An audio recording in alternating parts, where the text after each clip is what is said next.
প্রত্যেকটা রিপোর্টিং এর মাঝখানে 1300 কোটি টাকার বোর্ড, 900 কোটি টাকার বোর্ড, সবাই টাকাটাকে ফোকাস করে। একটা ফেডারেশনে একই মানুষ 15-20 বছর ধরেও রয়ে গিয়েছে। আসলে ওই মানুষটার বেনিফিটটা কি এতদিন একটা চেয়ারে বসে থাকার? আমরা যদি আগের গভর্নমেন্ট যা করেছে ওই রকমই কাজ করতে থাকি, then it was no use of having a change. আমরা কিন্তু শুধুমাত্র পুতুলগুলাকে সামনে দেখছি, নাচগুলা সবাই নাচছি, কাঠি নাড়ার লোকগুলাকে দেখছি না। অ্যাডভাইজার আছেন আসিফ মাহমুদ, সজীব ভুঁইয়া, ওনার কতটুকু সময় উনি স্পোর্টসের জন্য দিতে পেরেছেন I don't no, but he had good intention before. আপনি যত কিছু এক্সপ্লেন করলেন, মোটা দাগে যদি আমি বলি, এটা করাপশনই বলা যায়। Welcome back to another episode of Chili Flake Studio. I'm Ifaz. I've got Oyon alongside. Hello. If you have tuned in to watch this, please hit that subscribe button, hit that follow button. Today, we've got a guest. I mean, it's an episode I've been longing to do for so long. He's my role model. He's spent a significant portion of his life serving the sports of Bangladesh.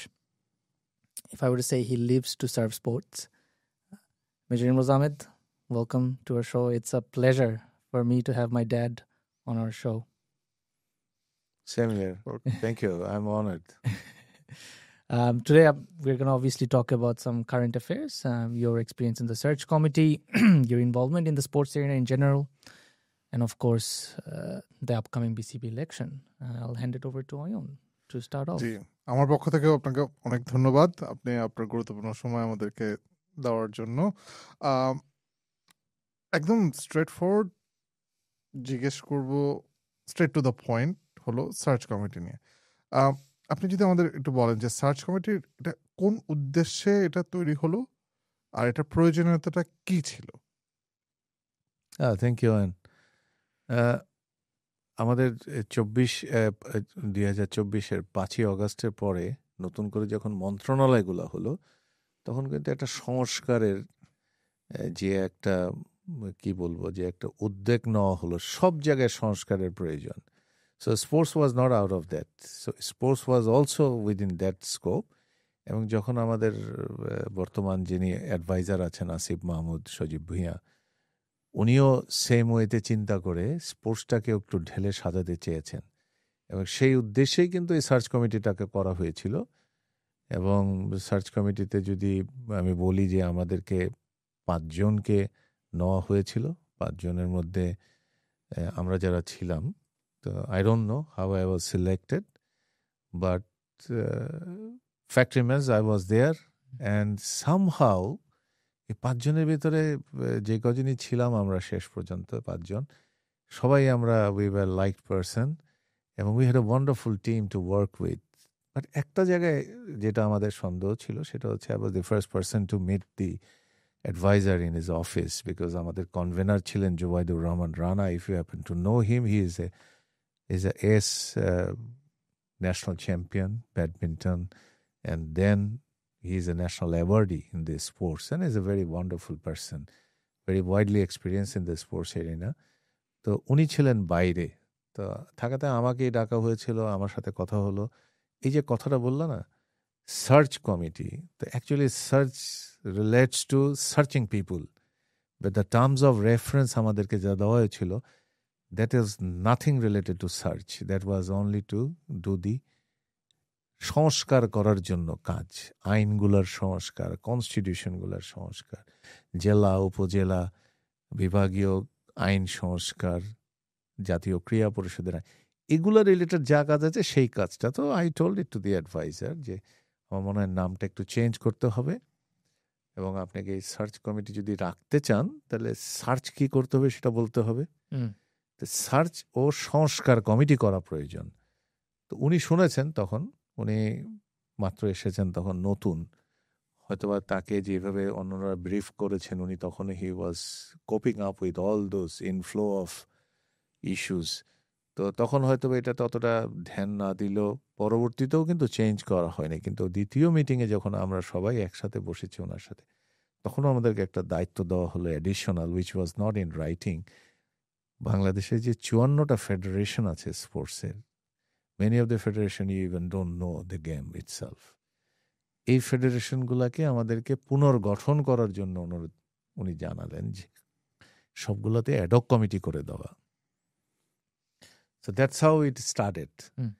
And then follow up আর অনেক কিছু আছে, if you want to know I can explain by your question, but এইভাবে আমাদের কাজ শুরু হলো এবং আমরা 5 জনে একসাথে কাজ করে আমাদের সার্চ কমিটির কাজটা শুরু করলাম।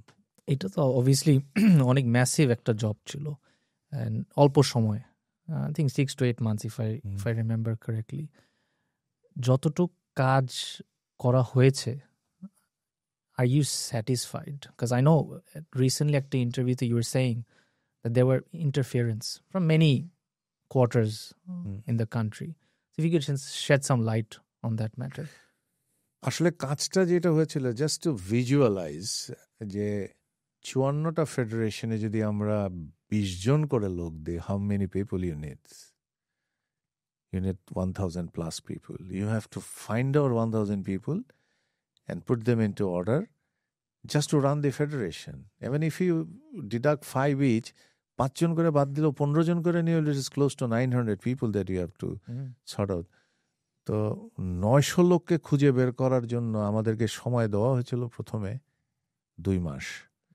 পরবর্তীতে যখন আমরা বললাম it is impossible doing this and that, সংস্কার, ডিফিকাল্ট জব, দেন অ্যাডভাইজার উনি সময়টা উঠিয়ে নিলেন, বললেন আপনারা কাজ করেন। He gave us freedom to work. এবং ওই সময় যখন কাজ শুরু করলাম, দেন উই স্টার্টেড ওয়ার্কিং।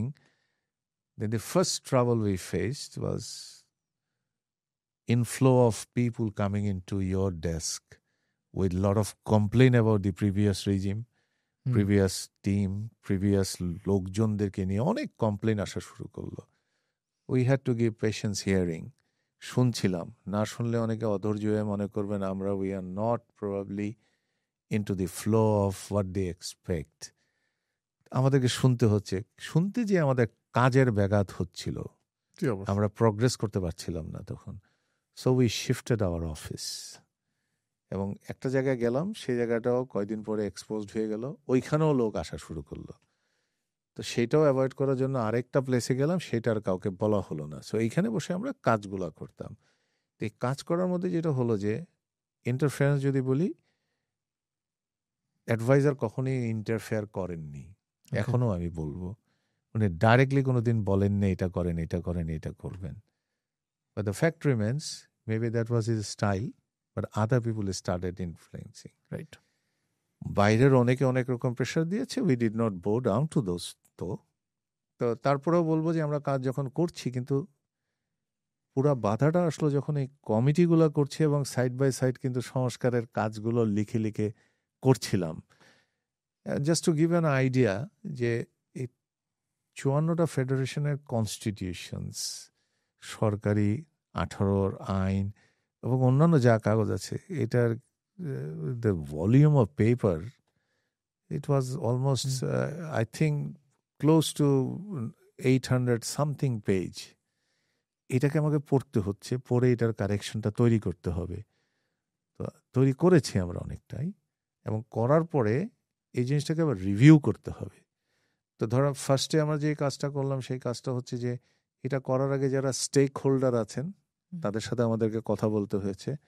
এই 54টা ফেডারেশনের সাথে কথা বলেছি। We have spend almost 220 hours speaking to all those people, এবং তাদের সাথে কথা শুনেছি, বলেছি, গাইড করেছি। তারা আমাদেরকে অনেক তথ্য দিয়েছে, সেগুলো নিয়েছি, কিভাবে করা যায় সেগুলো নেওয়া হয়েছে, সব নোটিং ডাউন, জটিং ডাউন, সব কিছু করার পরে দেন উই স্টার্টেড ওয়ার্কিং। তো সেই কাজটা করার মাঝখানে এসে অ্যাড হলো আমাদের এই 900 লোক সিলেক্ট করে দেওয়া। তো সেটাও আমরা করা শুরু করলাম। তো সমস্যাটা দাঁড়ালো, when you have done একটা সরকারি গেজেটের মাধ্যমে যখন বলেছেন যে আপনারা কাজটা করে দিবেন, that means we are responsible for this. We don't want somebody parallel to this. যে আমি একটা করব, আরেকজন আরেকটা লিস্ট নিয়ে আসবে, এসে বলবে দুইটা কম্পেয়ার করে একটা বানান, then it is no use having us. So there were some কি বলবো, একটু ডিস্টেন্স আমাদের মধ্যে স্টার্টেড ওয়ার্কিং তৈরি হওয়া আমাদের পুরা সার্চ কমিটির সাথেই। কারণ যারা অ্যাডভাইজারের আশেপাশে ছিলেন তারা এই কাজটা কেনই জানি তাদের নিজের আয়ত্তে নেওয়ার চেষ্টা করছিলেন। তারা অনেকেই আমাদেরকে ইনফ্লুয়েন্স করার চেষ্টা করছিলেন যে তাদের পছন্দের লোকগুলাকে নিতে হবে। তো টু কাট ইট শর্ট, এই জায়গাটায় আমরা কম্প্রোমাইজ করি নাই। আমরা যাদেরকে ভালো মনে করেছি তাদেরকে নিয়েছি এবং তাদেরকে প্রস্তাবনাতে আমরা নাম দিয়েছি এবং আমাদেরকে কিছু গাইডলাইনও কিন্তু সরকার থেকে দেওয়া হয়েছিল যে এই ধরনের মানুষকে নেওয়া যাবে না। ফর এক্সাম্পল, এক ফ্যামিলির 2 জন কোনো ফেডারেশনে থাকতে পারবে না। একই মানুষ যে অনেক দিন থেকে এখানে থাকেন 2-10 ইয়ারের বেশি করে, তাদেরকে নেওয়া যাবে না। কারো যদি ডাইরেক্টলি পলিটিক্যাল ইনফ্লুয়েন্সের related to the previous government থেকে থাকে, তাদেরকে নেওয়া যাবে না। কারো যদি এখনো পলিটিক্যাল রিলেশন থেকে থাকে, তাদের নেওয়া যাবে না। যাদের চরিত্র, যাদের কি বলবো, দুর্নীতির ব্যাপারে কোনো ইনভলভমেন্ট আছে, তাদেরকে নেওয়া যাবে না। So this by the basic guidelines. In addition আমরা নিজেরাও জানতাম কার কি হচ্ছে, কিছুটা তো তথ্য আছেই। তো সেভাবে আমরা করছিলাম।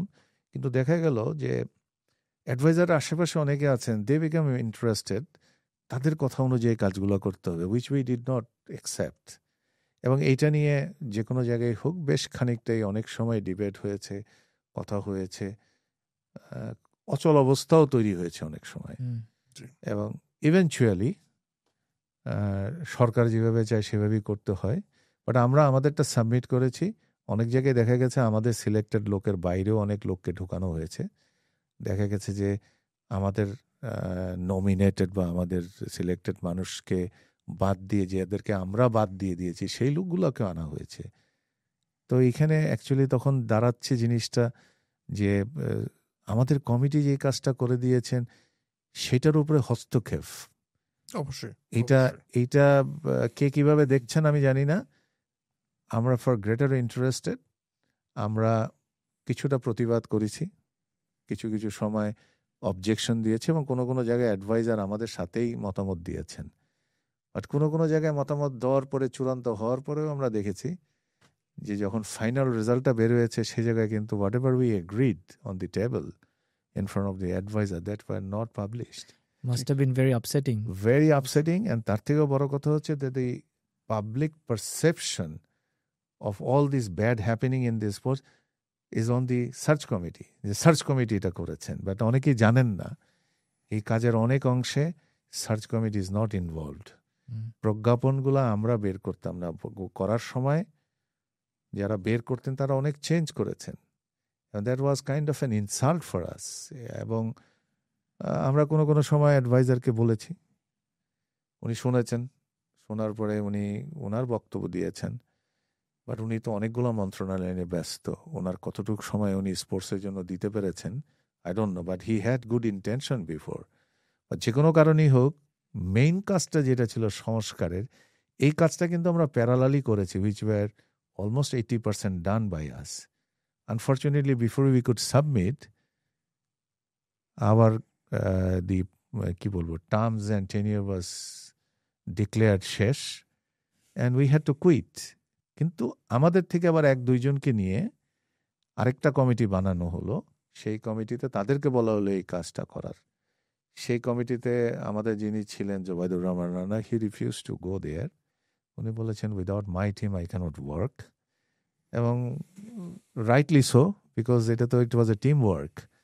অ্যান্ড ইন্টেলেকচুয়াল প্রপার্টি অথবা এরকম রাইট আপ যারা লিখছেন, it can't be shared with somebody unless he himself is there. So ওই কারণে আমাদের ওই কাজটা দেওয়া হয়নি। তারা একটা নতুন কমিটি করেছেন, তারা কাজ করছেন। We have no objection on that. We are not the only one who knows about the things. But point হচ্ছে এই 8-9 মাসের যে কাজটা করা হয়েছে, এটা তো ইট গন অন ওয়েস্ট। সো এখন যারা স্পোর্টসে আছেন তারা যে কোনো সময় আমাদেরকে ছেলে উই গাইড দেম। তোমার ডু ইউ থিঙ্ক এটা কন্ট্রোল করা পসিবল হয় নাই দেখে এরকম একটা কোনো পদক্ষেপ নিয়েছে যেখানে? হতে পারে that all can be an assumption and prediction wise হয়তোবা ওই কারণেই হয়তোবা হয়েছে। এবং সবসময় like to be very honest, আমরা প্রিভিয়াস গভর্নমেন্টের অনেক সাপ্রেশন, অনেক কিছুর প্রতিবাদেই তো আমাদের এই চেঞ্জটা আসছে। আমরা যদি আগের গভর্নমেন্ট যা করেছে ওই রকমই কাজ করতে থাকি, then it was no use of having a change. এটাই একটা জিনিস আমি বলতে চাচ্ছি, যেটা এখানে, সেটা আপনি যত কিছু এক্সপ্লেন করলেন, মোটা দাগে যদি আমি বলি, এটা করাপশনই বলা যায়। এবং এই করাপশন এটা থেকে যে আমরা পূর্ববর্তী সময় থেকে সরে আসতে পারিনি, যতই চেষ্টা করি। হয়তো আপনি যেটা বলেছেন 80% আপনাকে কাজ করতে দেওয়ার পরে বাকি 20% পরে রিজলভ করে দেওয়া এবং নতুন কমিটি করা, এটা বাংলাদেশকে আমরা বাংলাদেশের জিনিসপত্রগুলো আমরা অনেক বলি না এটা এরকম এই জটিলতার জন্য, কিন্তু এটাকে এই দেশে যদি আমরা চিন্তা করি এটা করাপশন, এটা this is in a way. এবং আপনি কি মনে করেন যে আমাদের এই স্পোর্টসে আমাদের পার্শ্ববর্তী দেশগুলোর থেকে যেভাবে এগিয়ে যাচ্ছে পিছিয়ে থাকার পিছিয়ে এটা একটা বড় কারণ? আরও একটা আমি যেটা অ্যাড করতে চাই আবুর সাথে, সেটা হচ্ছে যে আমি সবসময় দেখেছি যে একটা ফেডারেশনে একই মানুষ 15-20 বছর ধরেও রয়ে গিয়েছে বিভিন্ন ফেডারেশনে। আসলে ওই মানুষটার বেনিফিটটা কি এতদিন একটা চেয়ারে বসে থাকার? মানে I don't personally, if I'm looking at this from a very neutral perspective, I don't see any benefit apart from serving sports. And if you're serving for 20 years in a same position, I would get bored myself. So না, জিনিসটা হচ্ছে আবুর প্রশ্নের উত্তর যদি আমি দিতে যাই, করাপশন, আমি এত রুট না হই, করাপশন না বলে যদি আমি বলি we haven't changed our mentality. We carry the all same DNA. So ওই DNA আমাদের has not changed. হয়তো বা this way or that way we try to influence. Yes, government will have always a say, but when we give the finished product, government is the last authority to make the call. I agree, because they are the supreme authority. But government-এর supreme authority যিনি আছেন, তার আন্ডারে যারা আছেন, তার বিভিন্ন পর্যায়ের, তারা এটাতে ইন্টারফেয়ার করাটা আমি মনে করি যে কমপ্লিট ইন্টারফেয়ারেন্স, অ্যান্ড এটাতে স্বাধীনভাবে কাজ করতে দেওয়া না, সেই জায়গাটা একটা রিজার্ভেশন আমাদের আছে। মন্ত্রী, অ্যাডভাইজার যাকেই বলেন, he or she can always have say, because ওনাকে তো বসানোই হয়েছে সঠিক জিনিসটা বলার জন্য। কিন্তু ইফ এনিথিং ইজ গোজ রং, সে জায়গাটা কিন্তু ওনারও কিন্তু বলার কথা ছিল। অনেক জায়গায় আমার মনে হয়েছে the priority was given to the other party then this search committee. কিন্তু একটা জায়গায় এসে একটা ফেডারেশন নিয়ে আমরা we have experience the advisor was very strong, he was with the search committee, এবং সার্চ কমিটি যেটা বলেছে ওইটাই করতে বলা হয়েছে। তার ইগনোরেন্সেই হোক নাকি তাকে জানিয়ে করেছিল, the complete thing was changed. I don't want to name the federation, কিন্তু তারপরে উনি এটাকে আমাদের সাথে হি স্ট্যান্ড। মেবি ওইটার পরের থেকে হয়তোবা সবাই মনে করেছে যে this search committee is not going to listen to their unhealthy request and কি বলবো আনএক্সপেক্টেড আনডিজায়ারেবল রিকোয়েস্টগুলো, সেই রিকোয়েস্টগুলো আমরা রাখতে পারি নাই, রাখার সম্ভবও হয় নাই। এটাতে হয়তোবা স্পোর্টস এরিনাতে যে কাজটুকু আমরা করেছি সেই কাজের বেনিফিট স্পোর্টস তো এটা একদিনে পাবে না, দে উইল টেক টাইম। আচ্ছা, নামটাই দেওয়া হয়েছে অ্যাডক কমিটি। অ্যাডক কমিটির কাজটা কি হবে? অ্যাডক কমিটিটা ফেডারেশনটাকে চালাবে, কন্টিনিউ করবে। কিন্তু পয়েন্ট হচ্ছে how you go to the top with this force. It's not a matter of time, only 3 years, 4 years or 5 years. It's a continuous process.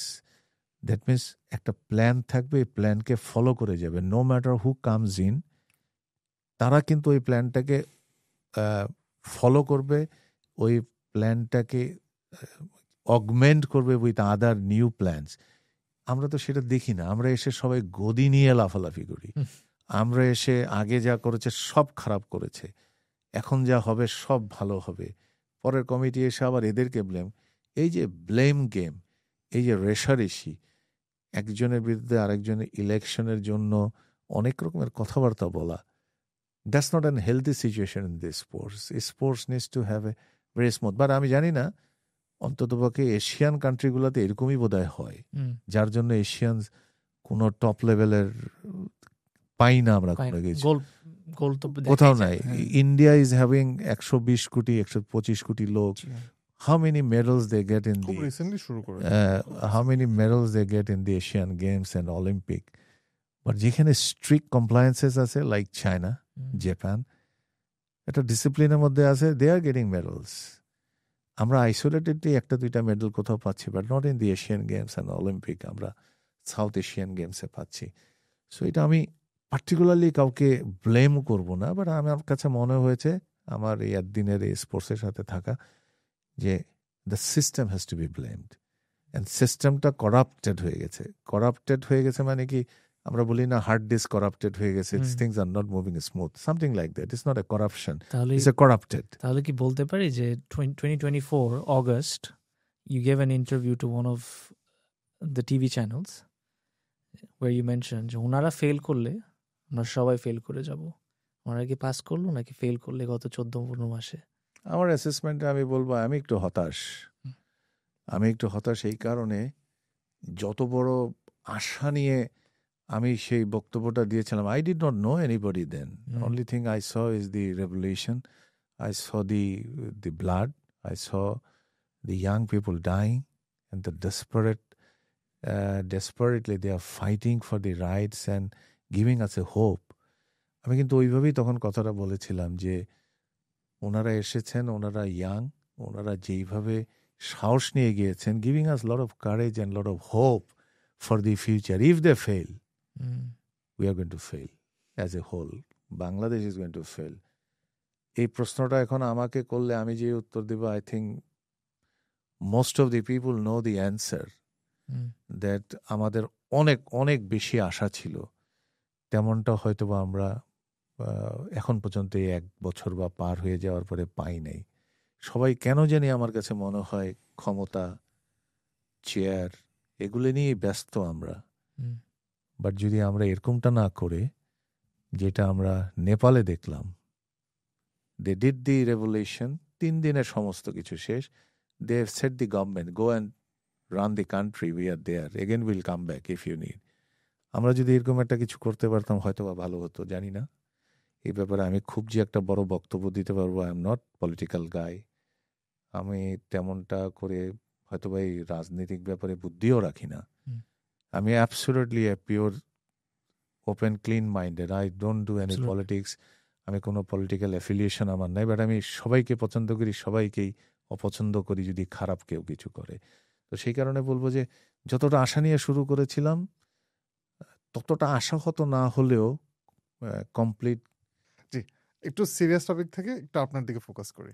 45+ years আপনার sports career, আপনি আজ বাংলাদেশ জাতীয় হকি টিমের সদস্য ছিলেন, তারপরে Bangladesh cricket championship, national championship 1979 সদস্য। এরপরে আপনি আর্মিতে যখন ছিলেন তখন আর্মি হকি টিম এবং আর্মি বাস্কেটবল টিম আপনি লিড করেছেন। এটা আপনি যদি একটু আমাদেরকে আপনার এই ব্যাপারটা বলতেন, আপনার গোল্ডেন ডেজ। না, আমাদের সময় ধরো আমি যদি বলি আমার স্পোর্টস ক্যারিয়ার কম্পিটিটিভ লেভেলে শুরু হয়েছে জাতীয় পর্যায়ে 76 থেকে। 76-এ ফার্স্ট টাইম আমি জাতীয় ইয়থ হকি খেলতে গেলাম ঢাকায়। তখন I was a student of cadet college. তো ক্যাডেট কলেজ থেকে ওই সময় যাওয়া ওয়াজ এ বিগ চ্যালেঞ্জিং, যে কিভাবে গেলাম আমরা। তো that was my first exposure in the মানে ন্যাশনাল লেভেলে খেলার জন্য গেলাম। হ্যাঁ, তার আগে খেলার সুযোগ হয়েছে, যেরকম ধরো অনেক আর্লি এজ থেকে কম্পিটিটিভ ক্রিকেট খেলা শুরু করেছি, ফুটবল খেলা শুরু করেছি। ওই সময়টা যে কোনো একজন প্লেয়ার 70s 80s-এ একজন প্লেয়ারই অনেকগুলা খেলা খেলতো, এবং দেখা যেত যে যে একটা খেলছে সে অনেকগুলোতেই ভালো খেলছে, এবং ওই জায়গায় ওই লেভেলে ওই পরিবেশে সবসময় একটা ফার্স্ট 11-এর টিমে সেই থাকতো। তো আই ওয়াজ নো এক্সেপশন। আমরা খেলেছি এবং আমার সময় কন্টেম্পোরারি অনেক ভালো প্লেয়ার ছিল আমার কলেজে, ক্যাডেট কলেজেও ছিল, কম্পিটিটিভ যারা বাইরে খেলেছি আমরা তাদের সাথেও ছিল। তো সেই হিসাবে বলবো, ধরো আমরা যখন কলেজে ছিলাম তখন 76-এ শুরু করলাম, এরপরে থেকে 77 78 আমরা তো কম্পিটিটিভ খেলা খেলেছি। বাট একটা টাইমে এসে রাজশাহীতে যখন খেলা হতো, Rajshahi was a big hub for the sports খেলার জন্য। রাজশাহীতে প্রচুর খেলা হতো, লিগ খেলা হতো, ফুটবল, হকি, বাস্কেটবল খেলা হতো, ক্রিকেট হতো, সবই হতো রাজশাহীতে। এবং ওই সময়টা আমাদের ক্যাডেট কলেজ থেকে somehow we were allowed to play in the league খেলার জন্য। তো I happen to play in the football, খেলেছি 79 80 আমরা লিগ খেললাম। একই সময়ে হকি লিগ খেললাম ওইখানে। একই সময় ন্যাশনাল চ্যাম্পিয়নশিপ ক্রিকেট খেলার জন্য আমরা রাজশাহী এডুকেশন বোর্ড থেকে খেলতাম।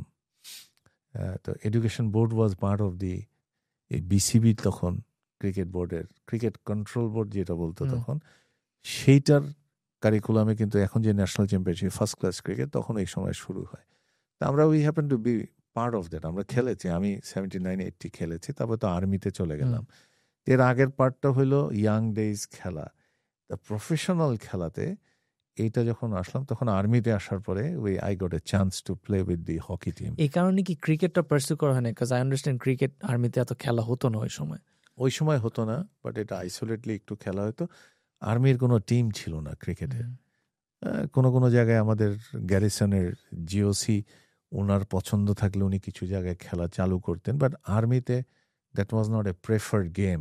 অ্যান্ড ওই সময়ে বাংলাদেশের cricket was also not in the highlight and focus like the way it has now. এখন কিন্তু সবাই এটার সাথে অ্যাসোসিয়েটেড হতে চায়। আগে কিন্তু সবাই ফুটবলের সাথে অ্যাসোসিয়েট হতে চেত, ইভেন হকির সাথে অ্যাসোসিয়েট হতে চেত।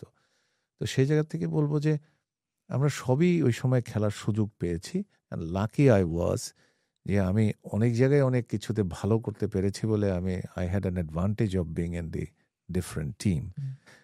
তো আর্মিতে যাওয়ার আগে হকির প্রথম খেলা হয় ন্যাশনাল চ্যাম্পিয়নশিপ ব্যাক ইন 1979 অথবা 80-তে।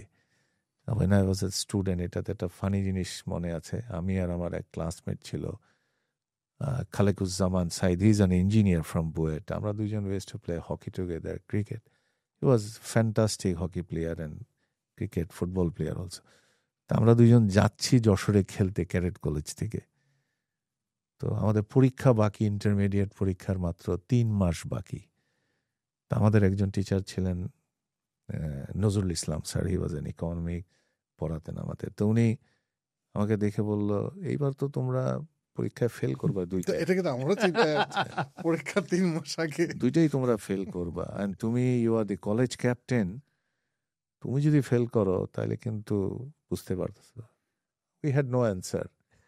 তখন মাথায় ঢুকতেছে যে কতক্ষণে খেলতে যাব, খেলতে হবে। That was the idea. But anyway we went, we played very good. But আমরা ঢাকার সাথে হেরে গেলাম, রাজশাহী ডিভিশন, হেরে ফেরত আসলাম। So that was, কি বলবো, যে মোটিভেশন ফর স্পোর্টস। আর যাই হোক স্পোর্টসের সাথে থাকতে হবে। তো সেটা খেললাম। এরপরে তো আর্মিতে চলে আসলাম। আর্মিতে আসার পরে প্রথম সুযোগ পেলাম হকি খেলার জন্য। এখানে একটা গল্প মনে পড়লো হঠাৎ করে। ক্যাডেট কলেজে যখন পড়লাম তখন একটা ক্যাডেট কলেজ খেলায় হকির বেস্ট প্লেয়ার হলাম পরপর 2 বার। যে কোনো একটা সময় general Ershad was he was দি মনে হয় deputy chief of army staff ছিলেন। I've seen that photo. হ্যাঁ, তো ওই ঝিনাইদহ ক্যাডেট কলেজে খেলাটা হলো। উনি আমাকে প্রাইজ দিয়ে উনি he was very enthusiastic about this sports. হ্যাঁ, অনেক কিছু ফলো করতো। তো উনি আমাকে জিজ্ঞেস করলেন, কোন পজিশনে তুমি খেলো? তো আমি তাকে বললাম যে স্যার আমি সেন্টার হাফ খেলি। বলে, গুড টু সি ইউ, যে তুমি খুব ভালো খেলছো, you became the best player. তো what is your plan after intermediate? Sir I plan to join army. Okay, good luck বলে ছেড়ে দিল উনি। তো চলে আসলাম। লাক কুড হ্যাভ ইট, এটা 79-এ। দেন 81-এ আমি আর্মিতে গেলাম জানুয়ারি মাসে। 82-তে আমরা পাস আউট করলাম। 84-এ I was 84 বা 85 I was playing hockey then. Army টিমের থেকে খেলছি। আই থিঙ্ক নেভি টিমের এগেনস্টে খেলা হচ্ছে ইন্টার সার্ভিস ক্যান্টনমেন্টের ভিতরেই। General Ershad he was the chief guest. আমরা চ্যাম্পিয়ন হলাম। অ্যাজ ইউজুয়াল সামনে গেলাম, প্রাইজ দিচ্ছে উনি। হঠাৎ করে উনি আমাকে প্রাইজ দেওয়ার সময় আমার দিকে এমনি তাকায় বলছেন, তোমাকে যেন আমি কোথায় দেখছি এর আগে। I was stunned. Chief of Army Staff asking, I am a lieutenant, what to say? আমি দাঁড়া থেকে আমি হয়তো ওনাকে একবার বললাম যে স্যার আমি প্রবাবলি আপনি you are recalling me because আমি অমুক সময় ওই জায়গায় খেলাতে। বলে yes you are the centre half খেলছিলা তুমি। মানে his memory, I salute him. তো that was a surprise from me, the chief remembering me in that field. তো কথাটা মনে হলো এই কারণে যে এই মানুষটা উনি স্পোর্টসকে অনেক পেট্রোনাইজ করেছেন। বিকেএসপি ওনার হাতে বানানো। উনি খেলাধুলার প্রতি সাংঘাতিক নজর রাখতেন এবং আমরা অনেকেই যারা খেলেছি ওই সময় প্রচুর খেলাধুলা হতো, এখন যে হচ্ছে না তা না, বাট আমাদের ওই এরাতে আমার মনে হয় যে minimum we is to gets facilities but maximum we is to give. এখন এটা একটু reverse, maximum people gets, probably রিটার্নটা অনেক কম আসতেছে, আরো আসা উচিত ছিল। ওই সময় এই খেলার খবরগুলো কিন্তু পেপারেও I've seen a lot of paper cuttings. Major Imroz goal করেছে কয়টা এন্ড এটসেট্রা, ওই জিনিসগুলো আসলে চলে যাচ্ছে এখন এই খবরগুলো এত দেখা যায় না। এখন তো মিডিয়ার সোশ্যাল মিডিয়ার ব্যাপার, তো ফেসবুকে সব রিপোর্ট চলে আসে, hardly people go through the papers. Traditional লোকজন ছাড়া নিউজ পেপার পড়ে কাটিং রাখবে, এটা ব্ল্যাক এন্ড হোয়াইট ছবি, হ্যাঁ এগুলা খুব কম দেখা হয়। বাট আগে জোনাল খেলাগুলোতেও, রাজশাহীতে, বগুড়ায়, সিলেট, মেজর সিটিগুলোতে এইখানে যে খেলাগুলো হতো সেগুলো কিন্তু ভালোভাবে পেপারে ছাপানো হতো। এখন তো ওইগুলো অনেকটা ডাই ডাউন হয়ে গেছে, এখন ঢাকা কেন্দ্রিক ম্যাক্সিমাম খেলা হয়, অন্যান্য জায়গায় কিছু হয় যে না তা না, হয়, বাট আমার মনে হয় অনেক কম comparatively. We also understand you were a qualified umpire for hockey as well, and we know that you have the experience of umpiring some high voltage games. এই পেপারে আলোচনা করলাম যে ওইখানে অনেক কাভারেজ দেন, আবহানী মোহামেডান ডার্বি তো সবাই জানে, এখনো it's followed. Can you share some memories from then? Very serious memory I have. I hope you have time to listen to this. Yes, absolutely. তো আমি তখন আর্মিতে চাকরি করি, তো হঠাৎ করে আমি তখন, আমার বাসা is all part of the city in Dhaka, so I came back home. হঠাৎ করেই দেখলাম এই যে আমাদের জাবেদ ওমর বেলিম, তার বড় ভাই আসলাম, হি was A hockey player. বেলিমের family কিন্তু সবাই sportsman, very very big sportsman ওরা। তো his name is Aslam, he was the umpire for this hockey match, probably the day before they had Mohammedan and Avanir final খেলা। as usual হকির একটা মারামারির পরিবেশ হওয়াতে হাফ খেলার পরে তারা ওই দিন আর খেলা হয়নি। তো আসলাম came to my home seeking for support. Aslam came and said, I hope Aslam will listen to this and Gullah will also listen. He said, Imroz bhai, আমাকে তো বলছে স্টেডিয়ামে গেলে আজকে মেরে ফেলবে। He is the only survival, আরেকজন আম্পায়ারকে খুঁজেই পাওয়া যাচ্ছে না। তো because he refuse to come and he is not coming, আমি তোমাকে মেরে ফেলবে, লেটস গো। তা আমি একটা শর্ট প্যান্ট পরে, এটা গেঞ্জি, তখন মার্শাল ল চলছে, it's also I think it's 88, 89, হ্যাঁ মার্শাল না, general Ershad was in, sorry army back. আমি I had a motorbike then, so আমি তাকে নিয়ে আমি হাফ প্যান্ট পরে I went in the stadium. Hockey stadium is full, there's no space, যতজন লোক ভিতরে আছেন ততজন লোকই বাইরে।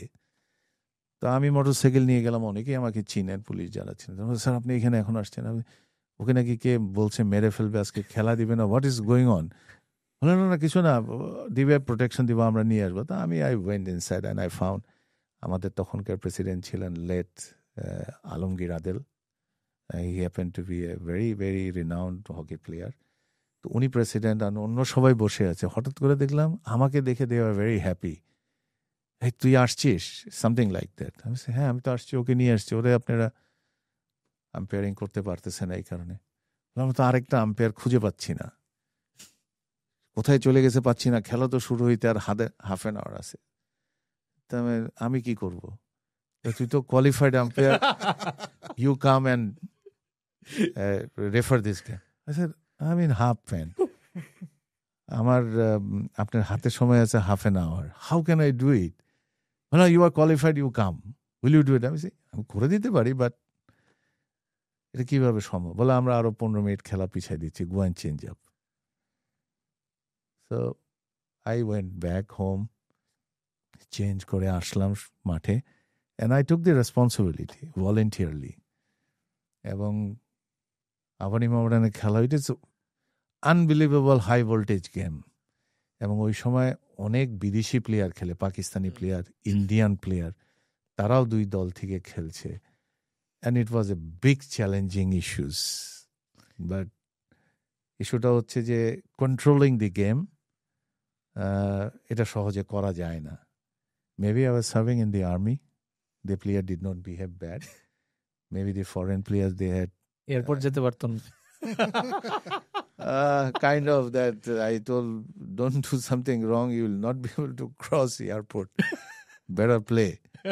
So anyway, খেলাটা হলো তোমার ড্র হলো, এবং সম্ভবত আমার যতটুকু মনে পড়ে আবানি became champion due to the points এবং ড্র হওয়াতে। But that was the only game I referred, এবং আমি ওইখানে মানে পরিচালনা করলাম একটা গেম, এবং that was the biggest game of the hockey can ever see, because আবানি মোহামেডানের খেলা মানে it is something, ওয়ার্ল্ডের যে কোনো টপ লেভেলের দুইটা টিমের খেলা, এরকম একটা হাই ভোল্টেজ ম্যাচ, পুরা স্টেডিয়াম ভর্তি লোক, এবং এত লোক which probably you don't see even in many of the games these days. I think আমাদের জেনারেশন কিন্তু খুব দেখিই নাই বলতে গেলে, কারণ ওয়াসিম আকরাম কিন্তু কথা বলেছে এটা নিয়ে।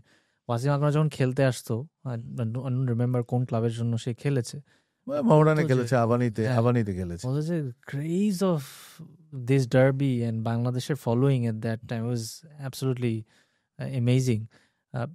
একটু আর্মি স্পোর্টস এর দিকে যাই। That's army and Army's contribution to the national sports arena in our country.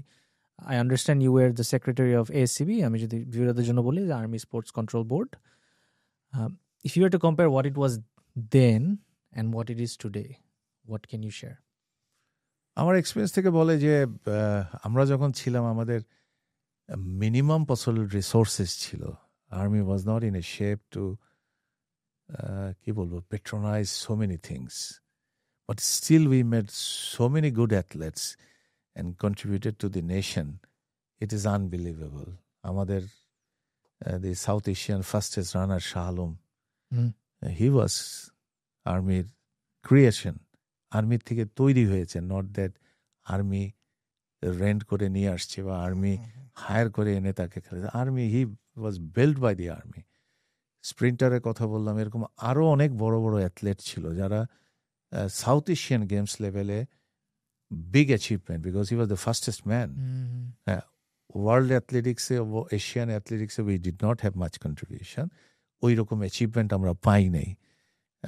কারণটাই হচ্ছে যে আর্মিতে আমরা একটা লোককে ট্রেনিং করা শুরু করি when this guy is 20 years, certificate age, but basically হয়তো বা সে 22 বছরের।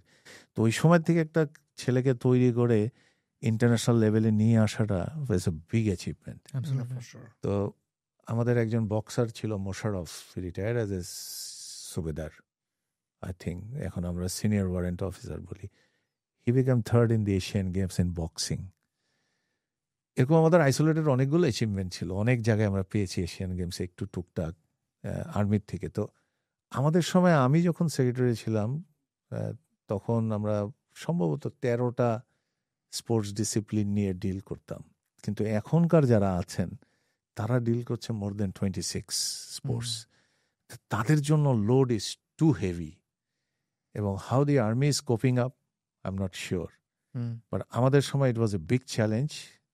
সেই সময়টায় যদি চিফ যিনি সেনাপ্রধান আমাদের যারা ছিলেন তারা এবং সিজিএস তারা যেই রকম আন্তরিক ছিলেন খেলাধুলাকে প্রমোট করার জন্য, I salute them still, because অনেক কিছুই তখন করতে পেরেছি because of their direct support.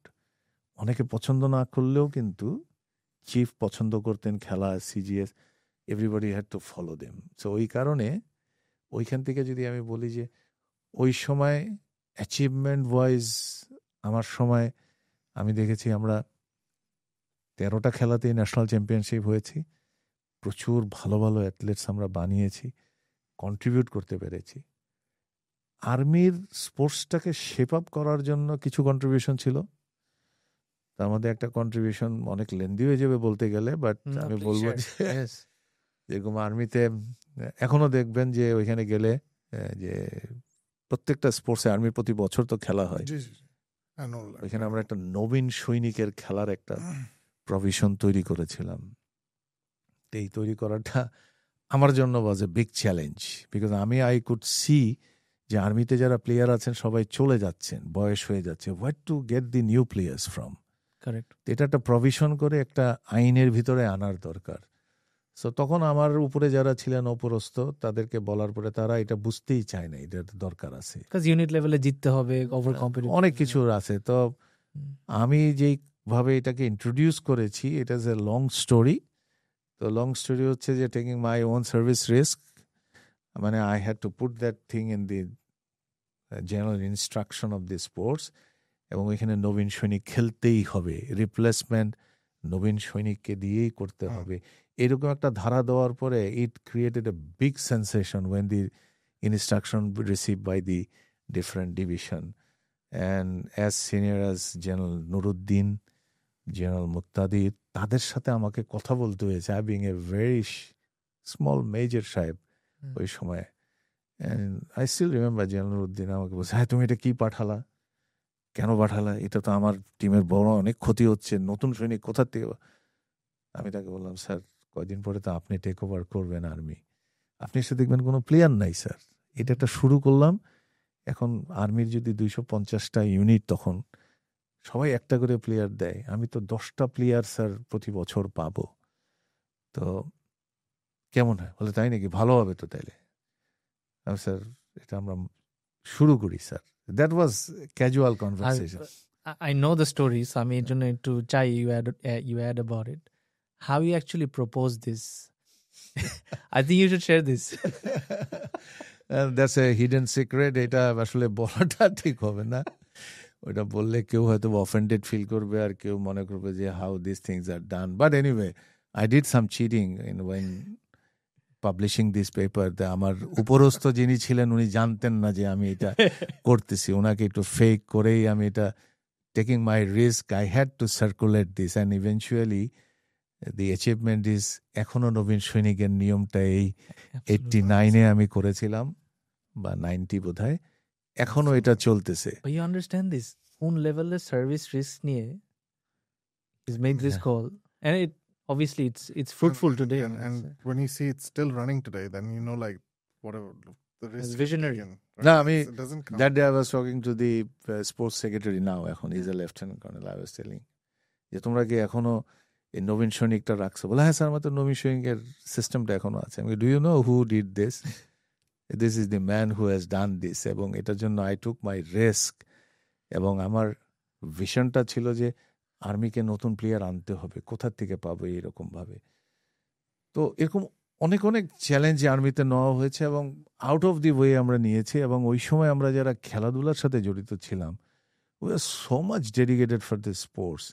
এবং আর্মি কত প্লেয়ারকে যে ন্যাশনাল লেভেলে আমাদেরকে দিয়েছি, যে স্পোর্টসে ন্যাশনাল লেভেলে, সেটাতে সুইমিং বলি, অ্যাথলেটিক্স বলি, বাস্কেটবল বলি, ভলিবল বলি, tremendous contribution in the national sports. So army as a institutions and defense as a whole body has much to be appreciated for, that they gave so much of player to the national level. অন্যরা যে করছেন না তা না, but আর্মিতে যেহেতু একটা চাকরি নিরাপত্তা আছে, ডিফেন্সে যেহেতু তাদের বেতন আছে, তাদের খাওয়া দাওয়া আছে, সিস্টেমেটিক ওয়েতে ট্রেনিং হচ্ছে, এই কারণে এই ডিফেন্স সার্ভিস কিন্তু is a big contributor to the national sports, specially for the Olympic গেমসে যে খেলাগুলো হয় সেই জায়গায় অন্যদেরও কন্ট্রিবিউশন আছে, নাই যে না তেমন না, সবারই আছে, ভালো ভালো অ্যাথলেটস বাইরের থেকেও এসছে, কিন্তু আর্মির একটা বিরাট কন্ট্রিবিউশন আছে, এবং army deserve salutes, army, navy, air force,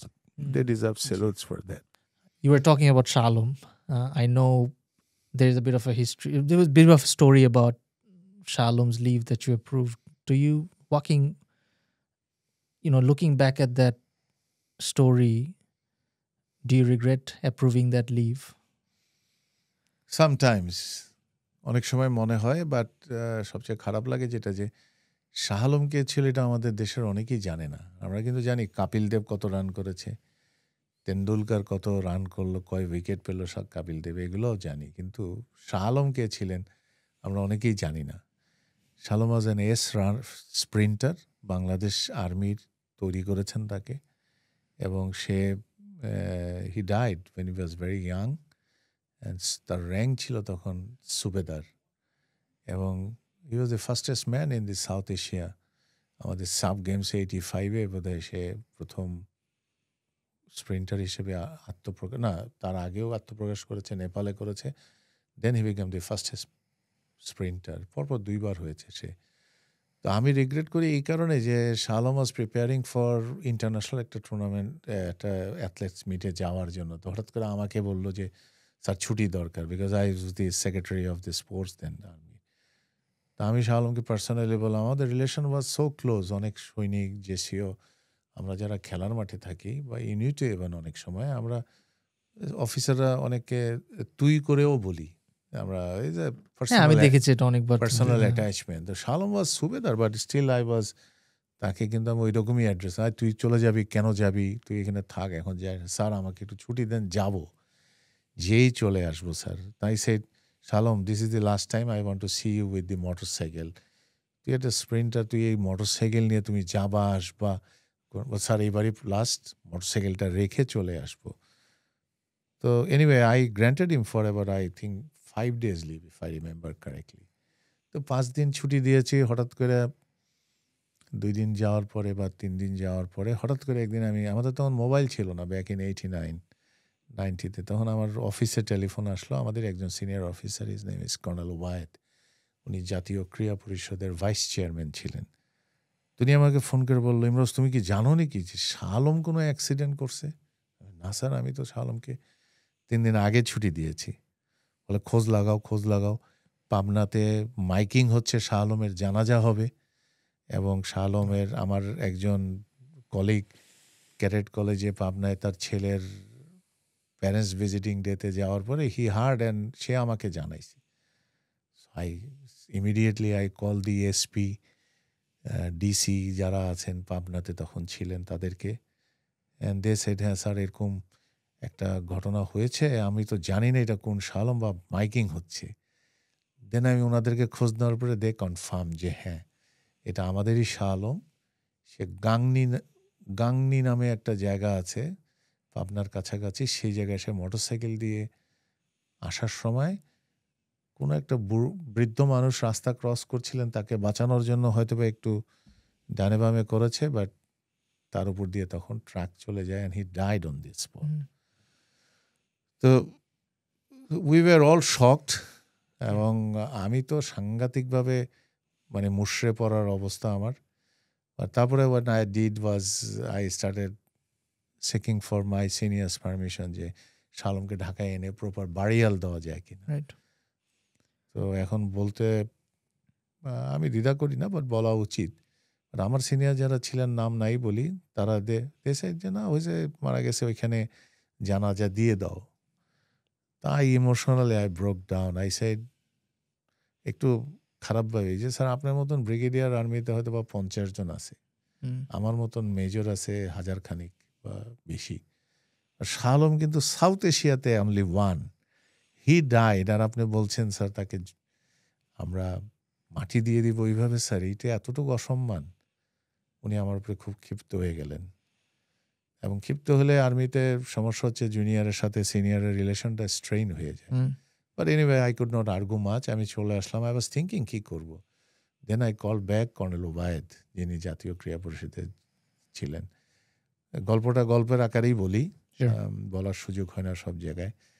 তো ওনাকে বলার পরে তো ওনাকে উনি বলে যে ইমরোজ কী করবা? তখন আমি বললাম যে স্যার একটা কাজ করেন, চেয়ারম্যান তো হচ্ছেন জেনারেল সাদেক, উনি হচ্ছেন তখন জাতীয় ক্রীড়া পরিষদের চেয়ারম্যান। স্যার জেনারেল সাদেককে একটু জানাবেন, ওনাকে বলবেন স্যার প্রেসিডেন্টকে জানানোর জন্য। General Ershad was the president then. Right, তুমি ওয়েট করো, আমি জানাচ্ছি। উনি আরেকটা টেলিফোন পিক করলো, আমাকে টেলিফোনে রেখেই আরেক ফোনে দিয়ে জেনারেল সাদেকরে জানালো। জেনারেল সাদেকের ওইখানে বলার পরে জেনারেল সাদেক কি উত্তর দিয়েছে, I did not hear, and he was replying যে স্যার এরকম তো আর্মি হেডকোয়ার্টার বলছে, স্যার এই করতে হবে, বলে রাখো তুমি, আমি কথা বলি, something like that. Then spoke to general Ershad, general Sadek, and general সাদেকের কথা শোনার পরে general Ershad as a president he said, Shah Alam will be buried with full honor, military honor, in Army graveyard in Bonani. No matter what happens, send helicopter, plane, get Shah Alam's dead body here. Because উনি সাংঘাতিকভাবে স্পোর্টসম্যানদের follow করতো, উনি সবাইকে চিনতো personally. এর ভিতর হ্যাঁ এর জন্য হঠাৎ করে তখন আর্মি হেডকোয়ার্টারে অনেক দৌড়াদৌড়ি, প্রেসিডেন্ট ফোন দেওয়া মানে everybody was in rush. The only cool person was you. I was the only cool person, এবং people start, I become too important person then. Everybody was looking for, কোথায় আমি কি করলাম, কেমনে গেলাম। তা আমি বললাম যে, আমাকে জিজ্ঞেস করলাম, স্যার ওকে তো মাটি দিয়ে দেওয়া হয়েছে ওইখানে, আপনি বলছেন আমরা মাটি দিয়ে দেওয়া, বলে এখন তো প্রেসিডেন্ট বলছে ডেড বডি আনতে হবে, হাউ টু ডু ইট। আমি স্যার আই ডোন্ট নো, কবর থেকে খুঁড়ে আবার আনতে হবে তাইলে sir.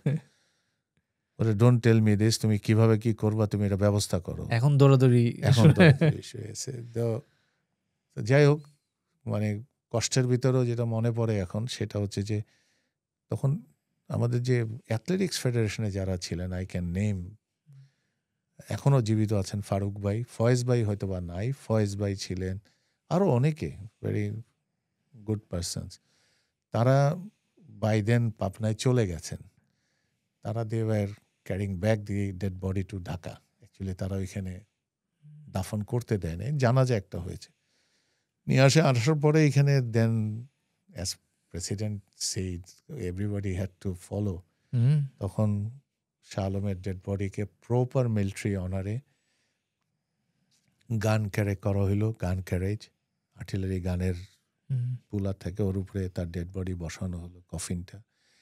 Chief of army staff গেলেন, সিজিএস গেলেন, আর্মির যত তারকা খচিত সিনিয়র ব্রাস আছেন সিনিয়র সবাই গেলেন, আমিও গেলাম। অ্যান্ড দেন আর্মি বনানী কবরস্থানে তাকে প্রপার মিলিটারি অনারে তাকে দাফন করা হইলো। I won't say it's my an achievement. I thought the last respect that I could show it to a sportsman who has brought so much of laurel for this country. But sometimes we tend to ignore, and sometimes we tend to forget that these people has made us happy for a certain moment and known to the world, and to this মানে এই সাবকন্টিনেন্টেই আমাদের প্রায় 200 কোটি লোক আছে, তার মধ্যে হি was the fastest man. তাকে তো আমার এই দেওয়া উচিত। এরপরে আরো অনেকগুলো ছোট ছোট ঘটনা আছে। শাহ আলমের পেনশন নিয়েও কিছু ঝামেলা ছিল, that also I could handle it properly, and he was given all those. এবং I salute to the late general Sadek.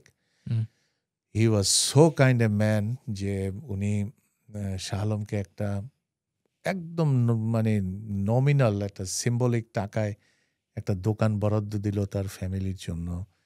তিনি যথেষ্ট চেষ্টা করেছেন করার জন্য। আমি এখান থেকে আর্মি হেডকোয়ার্টার থেকে যারা ছিলেন তখন সবাই করলো। তো এইটা করাতে যেটা হলো যে আমার কাছে মনে হয় যে স্পোর্টসম্যানরা যে আমাদের সমাজে আমাদের কাছে কতটুক সম্মানিত হতে পারে সেইটা বোধহয় আমরা we tend two forget after their job is done.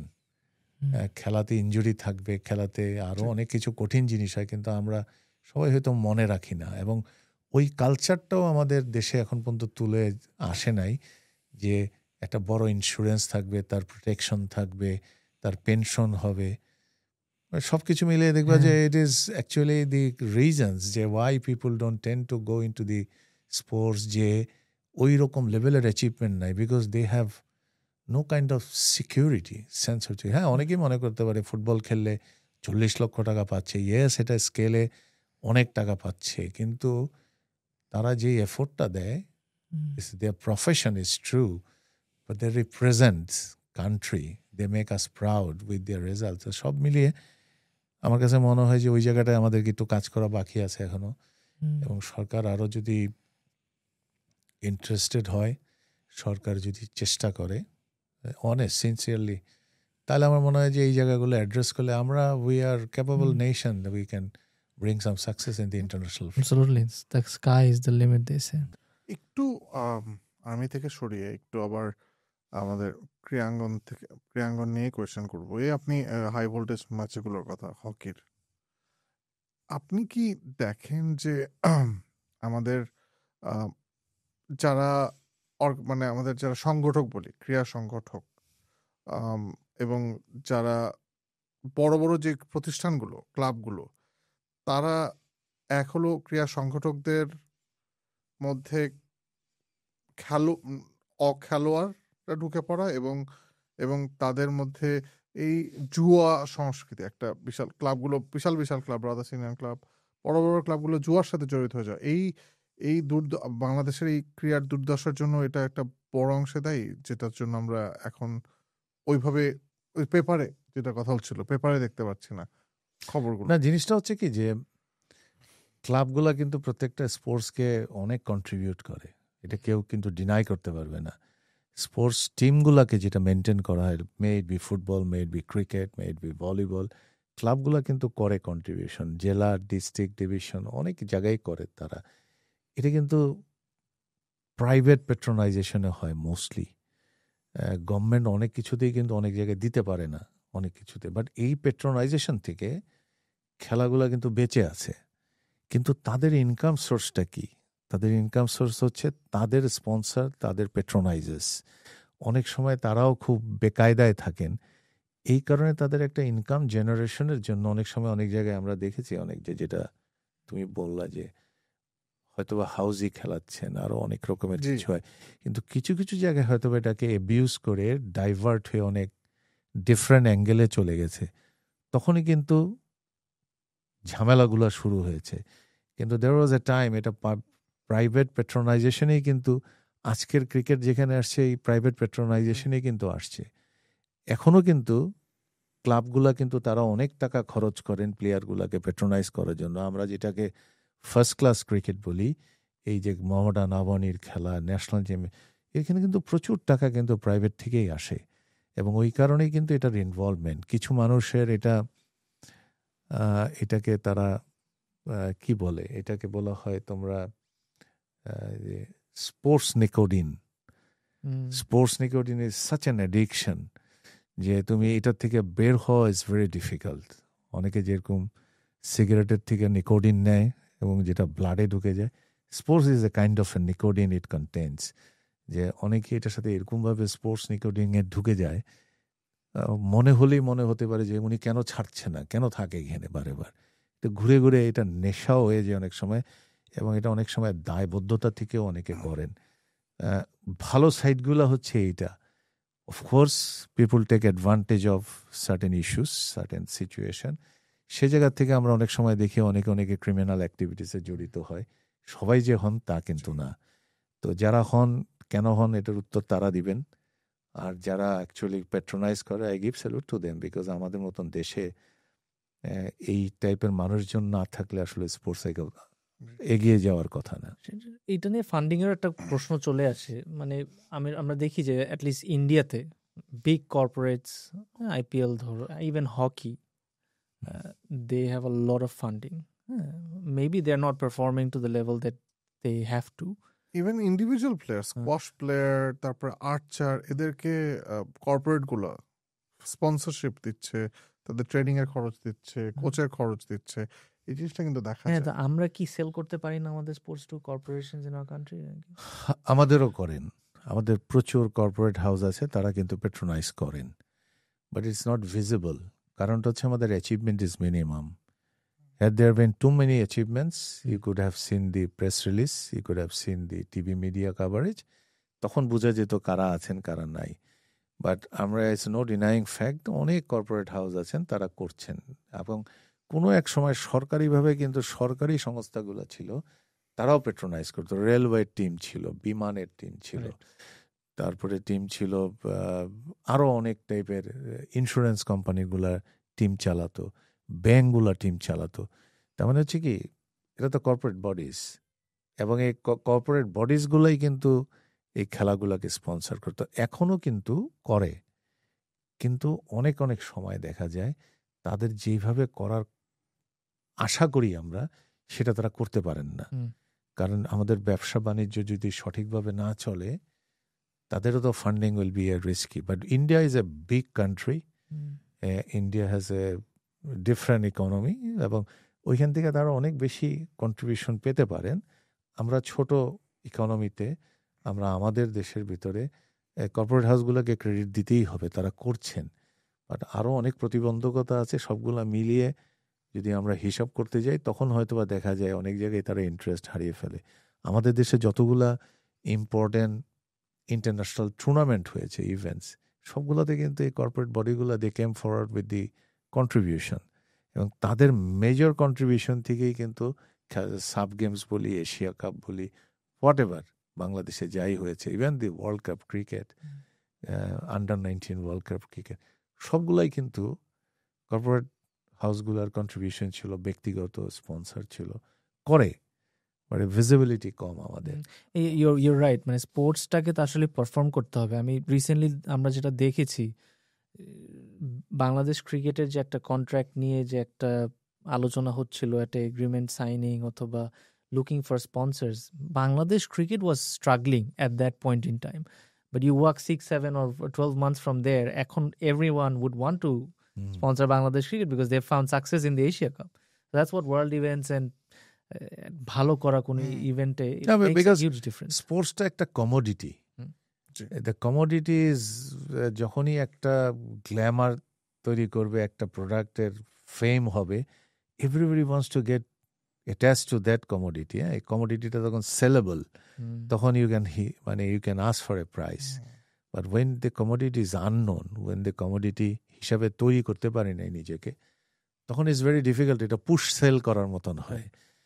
তো আমরা অনেক খেলায় এগোচ্ছি। ফুটবল কিন্তু এখন ইজ টেকিং এ, মানে আমাদের মহিলা ফুটবল তো অবভিয়াসলি আমাদের লেভেলে অনেক ভালো খেলছে, সাউথ এশিয়ান লেভেলে, and now they are playing the Asia cup final level. এটাও কিন্তু একটা বড় অ্যাচিভমেন্ট আমাদের, হিউজ। তো এখন যারা ফুটবলের নেতৃত্বে আছে, I hope they continue to do it, এবং তারা যদি করেন, ফুটবলের কিন্তু একটা জৌলুস ছিল আগে, নট দ্যাট আমরা ওয়ার্ল্ড কাপ চ্যাম্পিয়ন ছিলাম, Asia cup, but we were A kind of a strong side, যেটা যে কোনো কারণে স্লোলি অ্যান্ড গ্র্যাজুয়ালি ডাইলুট হয়ে গেছে। এটা one of the reason is the cricket grew up, everybody diverted to cricket, football neglected মনে হয়েছে আমার কাছে। I might be wrong as well. তো এখন কিন্তু আমরা একটা ব্যালেন্স হয়ে, ফুটবল লোকজন প্যাট্রোনাইজ করছে, football is a mass game, সবাই খেলা এটা। তো এটা যদি উঠে আসে, এটা যদি আসে, এটা কিন্তু হচ্ছে income generating also. Cricket board যে টাকা আর্ন করে এখানে আনে, comes in dollar to the country, so এটাও কিন্তু earning. So it is an industry. আমি অনেক জায়গায় বলেছি যে this is an industry, we have to support this, and এই সাপোর্ট করতে গেলে ক্রিকেটকে বাঁচিয়ে রাখতে হবে। It's not for individual, for the country. You're right, and I think a lot of people take this out of context. অনেক মানুষ জিনিসটা খুব ইজিলি বলে ফেলে, ক্রিকেটের দরকার নাই, এভাবে হাঁটতে থাকলে বন্ধ করে দাও ক্রিকেট খেলা। বন্ধ করলে how many families are impacted apart from the players, এটা নিয়ে আসলে আমরা হয়তো অনেকে না চিন্তা করি। ক্রিকেট বোর্ডের আন্ডারে, if my figure is correct, প্রায় 700-750 লোক কাজ করে, হিউজ ডাইরেক্ট। 10 টাকা বেতন থেকে 5 লক্ষ টাকা বেতন পর্যন্ত হয়তো বা। তাদের ফ্যামিলিগুলো তো দে সার্ভাইভ অন দিস। ক্রিকেটকে ঘিরে ব্যাকওয়ার্ড লিঙ্কেজ যা হয়েছে, ক্রিকেটের ব্যাট বল দোকান, কোচ, ট্রেনিং, অনেক লোক এটার উপরে জীবিকা নির্ভর করে। তো ফ্যাক্টরি আমরা বন্ধ করতে পারি। আদমজি জুট মিল আমরা বন্ধ করেছি, এবং আদমজি জুট মিল বন্ধ করার পরে বেনিফিটটা কি হারিয়েছি আমরা, সেটা আমরা জানি। ক্রিকেটও কেউ বলতে পারে যে বন্ধ করে দিবে, বাট আমার মনে হয় ইন্ডাস্ট্রিটাকে সুস্থভাবে, হেলদিভাবে বাঁচায় রাখা প্রয়োজন।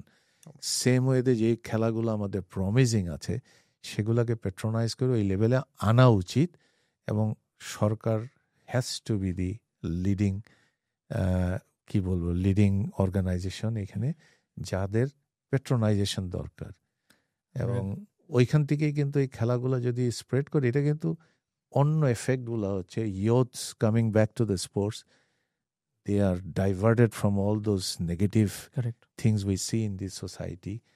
এদেরও অ্যাট্রাকশন বাড়ে। সব কিছু মিলে sports is A healthy events.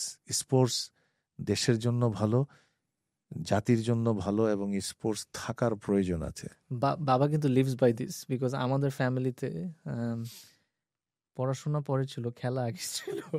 যদিও পড়াশোনায় খারাপ করলে he would be angry, but এই কোয়েশ্চেন আমার কিন্তু কোয়েশ্চেনটার পরেরটা এর উপরেই, মানে from being a professional player থেকে ক্রীড়া সংগঠক হওয়া, এই ট্রানজিশনটা আমি যদি এটা, if I recall, it gave me the first step towards this being an organizer. আমি when I was a player, I was organizer then already, because আমি স্পোর্টস সেক্রেটারি থাকাতে আমাকে অনেক কিছুই অর্গানাইজ করতে হতো। From there kind of inclination became to the organization. আমি কিভাবে করতে হবে, ইনস্ট্রাকশন লিখতে হবে কিভাবে, পেপার তৈরি করতে হবে কিভাবে, এগুলো আমি I started learning and developing my self on their. So প্রথম 1985 দিকে বোধহয় প্রথম বাংলাদেশে সাউথ এশিয়ান গেমস করা হলো। I was a tiny part of ইট, যে কোনো একটা কমিটির সাথে আই ওয়াজ দেয়ার। এরপরে নেক্সট আসলো 93-তে। 93-তে সাব গেমস হইলো। Then I had a big role to play there. তখন আমি আর্মি স্পোর্টস কন্ট্রোল বোর্ড থেকে জাস্ট চলে গেছি বগুড়ায়, just for becoming part of it. I was called back from Bogura to be in the army headquarter and became the part of that. So ওই সময় sports minister ছিলেন সাদেক হোসেন খোকা। তো উনি আমাকে ডেকে আনলেন, এনে আমাকে একটা দায়িত্ব দিলেন। And this fantastic south Asian games we have done that time. তো ওই সময় একটা মেজর রোল আমাকে পার্ট করতে হয়েছে। And সেটা হচ্ছে the whole management of the transport of the whole sub games. And there was no mobile phone then. Controlling about 430 transport, managing about 18 or 23 events. এই প্লেয়ারদের প্র্যাকটিস, প্লেয়ারদের খেলা, মিটিং, কনফারেন্স, সেমিনার, এই সব কিছু ট্রান্সপোর্ট প্রোভাইড করা need a massive planning. So I was the member secretary and I was having my chairman is a late general Rab আর্মিড। He was a very nice man. So আমরা we had a wonderful team এবং খুব successfully এই কাজটা করেছিলাম। And most important part was আমাদের, if I remember correctly, আমাদের planning was, আমাদের total budget was about, planned budget was 1,20,00,000 টাকা or 25। I remember very, মানে খুব ভিভিডলি মনে আছে। আমাকে তখন আমাদের মন্ত্রী ছিলেন সাদেক হোসেন খোকা, উনি ডাকলেন ওনার জাতীয় ক্রীড়া পরিষদের রুমে রাত্র 12টার সময়, ডেকে আমাকে বললেন যে শোনো, তুমি এত টাকা চাইছো, এই যে তোমরা দিলাম টাকা। আমি চেকটা খুলে দেখি ইট ইজ অনলি 40 লাখ টাকা। I said, স্যার আমি এটা 40 লাখ টাকা দিয়ে কি করবো? ওনাকে এবার আমরা কখনো কখনো খোকাবাই বলতাম, কখনো বলতাম হি was A my dear man. আমি বললাম খোকাবাই এটা কি, তুমি পারবা শুরু করো। ওরকম একটা মুরব্বী টাইপ মানুষ, উনি যখন বলে আই কুড নট, আমি এসে আমার চেয়ারম্যানকে বললাম স্যার এটা দিয়ে করা সম্ভব না, আমি where from I get this? Chairman but would you be, মানে ইউ মাইট বি সারপ্রাইজড। আর একটা টাকাও আমি নেই নাই ওইখান থেকে। আমরা তখন প্রাইভেটলি অনেক গাড়ি, বাস এগুলা জোগাড় করলাম পার্সোনালি করে, we manage the whole thing. 40 থেকে 11 লক্ষ টাকা I return to the government. এবং it was a big headline in the paper, Shabash Transport Committee, Shabash Major Imroz, something like that. Those days back in 93. The satisfaction that you did a good job and at a purposeful and meaningful job. Eighter satisfaction is only you can feel better than explain. এটা কিন্তু explain করা যায় না। I did not do it alone. I had a lot of good team members with me. সবার contribution, and we managed to give it. And then the মন্ত্রী again called me. আমি যেদিন তাকে হ্যান্ড ওভার করি চেকটা 11 লক্ষ টাকা, বলছিলাম না তুমি পারবা, এর জন্যই তোমাকে বানানো হয়েছে। I salute that man. সে সাংঘাতিক একটা অমায়িক মানুষ ছিলেন এবং সাংঘাতিক ভালো কাজ করে। তো 93 এটা একটা হলো। এরপরে একটা সুযোগ পেলাম 93 পরে 2004 আন্ডার-19 ওয়ার্ল্ড কাপ বাংলাদেশে হলো। I was not part of it then. So somehow again somebody called me যে আমাকে এটা করে দিতে হবে, বিকজ তারা গুছাতে পারছে না। I said I'll go and do it. তো 2004 আন্ডার-19 ওয়ার্ল্ড কাপের অফিসে রকিবুল ভাই আমাদের x team captain, he was the host tournament director. ওনার সাথে 10-15 দিন কাজ করলাম আমি। করার পর কিছু গুছানো হলো, আইসিসিকে প্রেজেন্ট করা হলো। সামহাউ দেন আইসিসির যিনি ছিলেন এখানে ইভেন্টসের, হি ওয়াজ Chris ট্যাটলি। Chris Tetley was the second man and the Warren Detron was the first man. He's the director of Ireland cricket now. He's the CEO of Ireland cricket now. Age ICC the events he was the head. এরা কি কেন জানে আমাকে they liked and they said তোমাকে থাকতে হবে। BCB কে request করে, BCB আমাকে রিকোয়েস্ট করে, and I took the responsibility and I worked for 7-8 months for this under-19 World Cup. And Rakibul ভাইয়ের সাথে কাজ করে I was the second man to deal with that in the ICC office. Wonderful experience. We had a lot of good people we collected, and it was a massive success for Bangladesh cricket hosting when we were just infant, 2004. তো 2000 সালে আমরা test status পেলাম। হ্যাঁ, ওই সময় world cup করা 19টা টিমকে নিয়ে বাংলাদেশে এতগুলা জায়গায় করা, all were managed from that office. I have so many good memories, so many things to tell, but probably the time is not enough to explain. জি বাট সাংঘাতিকভাবে আমরা এটা সাকসেসফুল হয়েছি। এরপরে 2010-এ আবার সুযোগ পেলাম, আবার সাব গেমস হলো এখানে। জি। এই সাব গেমস করার জন্য 2010-এ ওইখানেও আবার একটা দায়িত্ব কমপ্লিট পেলাম, সেটা chief event coordinator plus the whole security of it. মাঝখানে 89-এ I went to Pakistan with the Bangladesh টিমকে নিয়ে। So overall slowly and gradually I was inducted into the organization স্পোর্টসের সাথে, এবং এই টাইম অ্যান্ড এগেন এই কাজগুলো করতে করতে somehow I become too passionate to make some contribution to the organizational capacity, এবং করতে করতে কাজের অভিজ্ঞতার থেকে নিজের থেকে কিছু ইনোভেশন করে অনেক কিছুই হয়তোবা আজকে আমি হয়তোবা এক্সপিরিয়েন্স থেকে শিখেছি, অনেক কিছু জানার চেষ্টা করি, এখনো কন্ট্রিবিউশন করে যাচ্ছি। Maybe out of which probably I was given the opportunity for becoming part of the search committee. এরকম একটা কমিটিতে আমার হয়তো বা যাওয়ারই কথা না, আরো অনেক বড় বড় ব্যক্তিত্ব আছেন, but somehow I was picked up, maybe I contributed. যিনি করেছেন আসিফ মাহমুদ, উনিও হয়তো বা আমাকে চিনতেন না, কারা করেছেন I am not sure, কেউ না কেউ হয়তো বা বলেছেন, and I tried my best. And এই কথা যখনই সার্চ কমিটি আসলে একটু বলা প্রয়োজন, আমাদের যে কমিটিটা ছিল fantastic committee. We never had any কি বলবো difference of opinion, we had difference, never had disputes, always we came to a point, we all agreed and then we did this job. যখন ইউনিটি থাকে কোনো জায়গায়, then you do the perfectly, এবং we had all equal contribution. Very very nice man Jubaidur Rahman Rana, M.M. Kaisar, a journalist, wonderful personality, then Ajat Majumdar, who is a Deputy Press Secretary, and the DGB KSP, Brigadier Moni, another wonderful person. He worked with you during 93. He was a second lieutenant, now he's a Brigadier General. I'm still a major. That time I was a major, now I'm a retired major, but he's wonderful. So we had a wonderful team to work with. Maybe আমাদের complete আউটপুটটা আমরা দিতে পারি নাই for many other reasons. I don't want to discuss that. But satisfaction, we had a wonderful team to work and we have done something. Still we can contribute. Okay. We're going to go into a hot topic. It's going to be a some quick questions on this BCB election. Okay. So we understand that you have councillorship. Our question টা হলো, are you going to আমরা কি আপনাকে ইলেকশনে দেখতে পাচ্ছি? যে পরিস্থিতি দেখতেছি ইজ আনহেলদি পরিস্থিতি। বিসিবির ইলেকশন অ্যাকচুয়ালি আমরা we are all looking forward to this election, যাতে একটা ভালো অ্যাডমিনিস্ট্রেশন আছে। আমরা কিন্তু কথার ফাঁকে ফাঁকে অনেক সময় আমরা উই টেন্ড টু ডিনাই আগের কারো কোনো কন্ট্রিবিউশন আছে কিনা। That's not fair. Everybody had their contribution, everybody had their share, bad and good.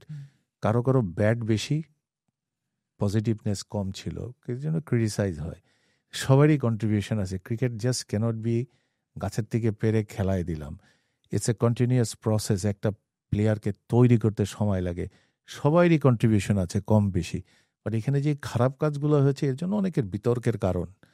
তো সেই জায়গা থেকে আমরা মনে করেছিলাম এই চেঞ্জের পরে অনেক কিছুই শুধরে যাবে, অনেক কিছুই সঠিক পথে যাবে। তো কেন জানি আমার মনে হয় সব জায়গায় আমরা সব কিছুতে পার্সোনালাইজড করে ফেলছি, এবং এই পার্সোনালাইজ করতে যেয়ে আমরা অনেক ভালো ভালো চরিত্রকে বিতর্কিত করে ফেলছি। ধরে নেন আমিনুল ইসলাম বুলবুল, ফারুক আহমেদ, তামিম ইকবাল, নাও সবাইকে আমরা যে কোনো কারণে সোশ্যাল মিডিয়ার কারণে তিনজনকে আমরা বিতর্কিত করে ফেলছি। আমরা কিন্তু শুধুমাত্র পুতুলগুলাকে সামনে দেখছি, কারা পিছন থেকে কাঠি নাড়ছেন কাউকে দেখছি না। কিন্তু আমরা কিন্তু এই নাচগুলা সবাই নাচছি, এন্ড কাঠি নাড়ার লোকগুলাকে দেখছি না। আবু যেরকম জিজ্ঞেস করছিল যে বিসিবির ইলেকশন নিয়ে, আবু জাস্ট টু ইনফর্ম ইউ যে ইলেকশনে পার্টিসিপেট আমি করছি, বাট আমি জানি না ওইখানে ইকুয়েশন কি হবে এখন পর্যন্ত, কারণ it's a complex equation.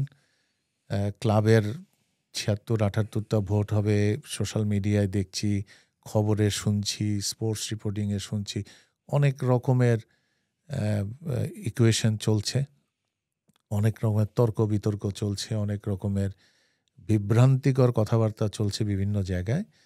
But again end of the day যে ইলেকশন হবে, যদি ইলেকশন হয় I will B A candidate. এখন ক্যান্ডিডেট হলে অনেকের কাছেই হচ্ছে যে হঠাৎ করে ক্যান্ডিডেট হওয়া বা কিছু, একটা জিনিস বলা প্রয়োজন যে this would be first time that I will be competing. কিন্তু এর আগে কিন্তু ইলেকশন ছাড়াও কিন্তু বিসিবির প্রচুর কাজের সাথে আমি ব্যক্তিগতভাবে জড়িত ছিলাম।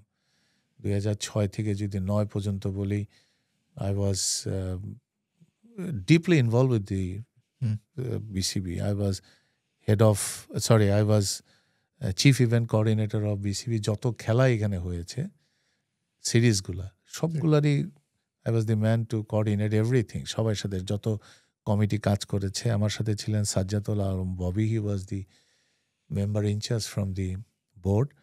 বোর্ডে তখন 10 জন ডাইরেক্টর কাজ করতেন এবং তার সাথে আই ওয়াজ ওয়ান, যে বোর্ডের ডাইরেক্টর ছিলাম না কিন্তু I was responsible for many thing.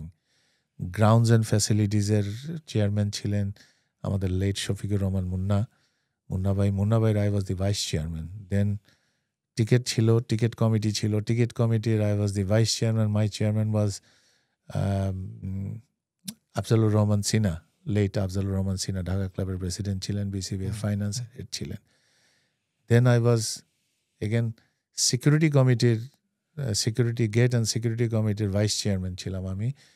ওনার এখানে আমার চেয়ারম্যান ছিলেন তখন ex secretary Bangladesh government Kamal ভাই। উনি was a wonderful person as a secretary, উনি স্টিল জীবিত, ভালো মানুষ।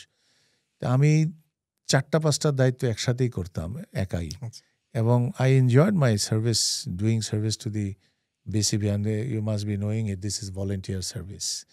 এখন অনেকের কাছে হইতেই পারে এত সার্ভিস দিচ্ছেন না আপনারা কেন? যারা এগুলোতে ইনভলভ না, আমি বোধহয় তোমার সাথে একটু আগে বলছিলাম যে স্পোর্টস নিকোডিন বলে একটা জিনিস আছে, স্পোর্টস নিকোডিনের আওতায় যারা পড়ে গেছে তারা কোনোদিনই কিন্তু এটা সঠিক উত্তর দিতে পারবে না যে why you want to go back to sports all the time in any shape. তো আমরা অনেকে সুযোগ পাই, অনেকে পাই না। সুযোগ আমি পেয়েছিলাম, অনেক কাজ করা হয়েছে। And the most glorious time I spend was 2004 with the cricket, যে সময় আন্ডার-19 ওয়ার্ল্ড কাপ করা হলো এবং I was the head of operation. আমি বলছিলাম ওদের আরেকটু আগে কথা বলার সময়, রকিবুল ভাই ওয়াজ দি host tournament director, and that was one of the most successful tournament and successful events that Bangladesh has held. মানে 2000-এ আমরা মাত্র তখন টেস্ট চার্জ পেয়েছি, 4-এ আসলাম। তো এই হচ্ছে আমার কর্মযজ্ঞ। এই পুরা কাজের মধ্যে যে বিসিবিতে ইলেকশনটা যে আসবে, আশা করি যারা ভোট দিবেন, যারা ক্লাবের ওনার আছেন, তারা they would be prudent and they would be more careful কাকে ওনারা করছেন। আই এম শিওর প্রত্যেকের একটা লবি আছে, প্রত্যেকেরই একটা গ্রুপ আছে, তার ওইভাবেই আনতে চায়। বাট আমার কাছে যেটা মনে হয় যে বিসিবিতে not only that you need only the players, তারা যে কমান্ড করবে, ইউ নিড প্লেয়ার্স ব্যাকগ্রাউন্ডের, ইউ নিড টেকনিক্যাল লোকজনের ব্যাকগ্রাউন্ডের, you need organisers, you need financial experts. অনেক টাইপের অনেক মানুষের প্রয়োজন আছে বিসিবির এই কম্পোজিশনে। বাট আমরা যখন এই ইলেকশনগুলো করাই, আমার মনে হয় we never care about this.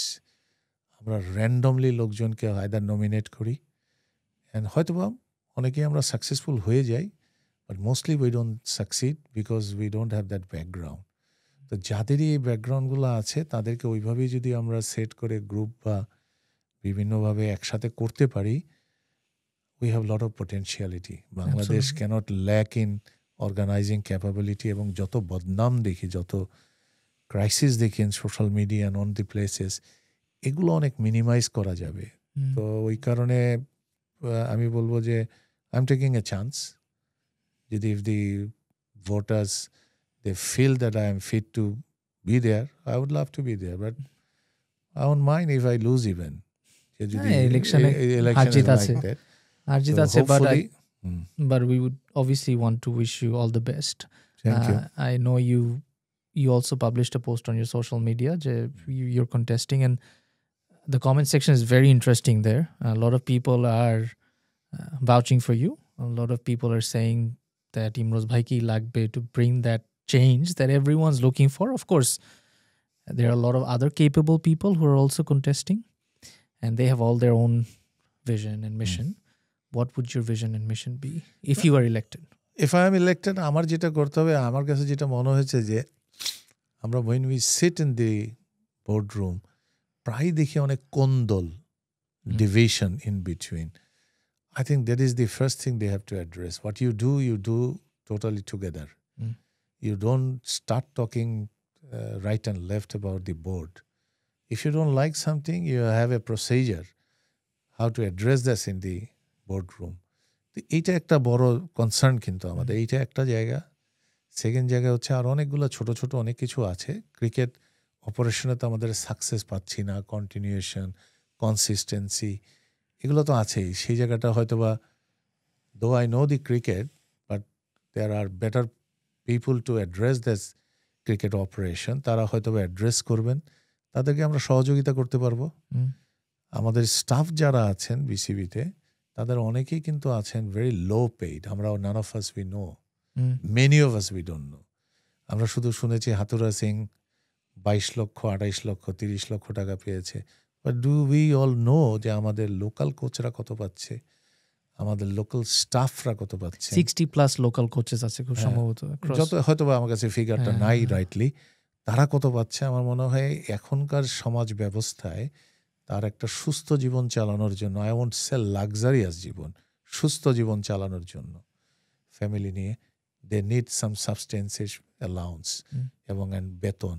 এইটা সম্ভব হলে, আমি জানি না কেন এখনো অনেকেরই হয় নাই। আমার মনে হয় যদি আমি সুযোগ পাই, I will speak out, I will put it on the table so that can be reviewed, that can be সবাইকে দেওয়া যায়। কিছু কিছু জায়গায় হয়তো বা অতিরিক্ত কাউকে দেওয়া হচ্ছে, সেটা আমার জ্ঞানে নাই, শোনা কথা। যারা আসবেন তাদেরকে দেওয়া যেতে পারে, তাদেরকে নিয়ে আলোচনা করে এগুলো অ্যাডজাস্ট করা যেতে পারে। আমাদের ইনফ্রাস্ট্রাকচারগুলো নিয়ে অনেক জায়গায় অনেক সমস্যা আছে, এটার মেনটেন্যান্স, এটার ইউটিলিটি, এগুলার একটা নিয়ে হয়তো আলোচনা করে সঠিক জিনিসগুলো করা যেতে পারে। এবং কিছু প্রসিডিউরাল মিস্টেক হয়তো আমরা দেখছি কনস্টিটিউশনে। I've been through this constitution number of time. অনেক জায়গায় অনেক রকমের ছোট ছোট ছোট ছোট গ্যাপ আছে। এইগুলা কনস্টিটিউশনগুলো যদি অ্যাড্রেস করা যায়, অনেক কিছুর অনেক গ্যাপগুলা কমে গেলে হয়তো বা আমাদের যেই ঝামেলাগুলো হয়, অনেক জায়গায় ঝামেলা হবে না। যেরকম একটা এক্সাম্পল হিসেবে বলতে পারি, সেটা হচ্ছে মানে এক্সক্লুসিভ অথরিটি দেওয়া আছে টু দি প্রেসিডেন্ট, এবং বলা আছে যে প্রেসিডেন্ট যদি একটা কাজ করেন, সেটা পরবর্তীতে বোর্ড সবাই অবগতির জন্য উপস্থাপন করতে হবে, মানে just for information, not for approval, not for কি বলবো যে এটাকে প্রসেস করে যে ডেমোক্রেটিক না। তার মানে হচ্ছে কি, অনেক সময় আমি যদি ভালো লোক না হই, আমি যদি abuse করি my authority, I become a dictator. That I don't listen to anybody, I make mistake, I do whatever I want. এই জায়গাগুলোতে আমার মনে হয় এখন কাজ করার জায়গা আছে।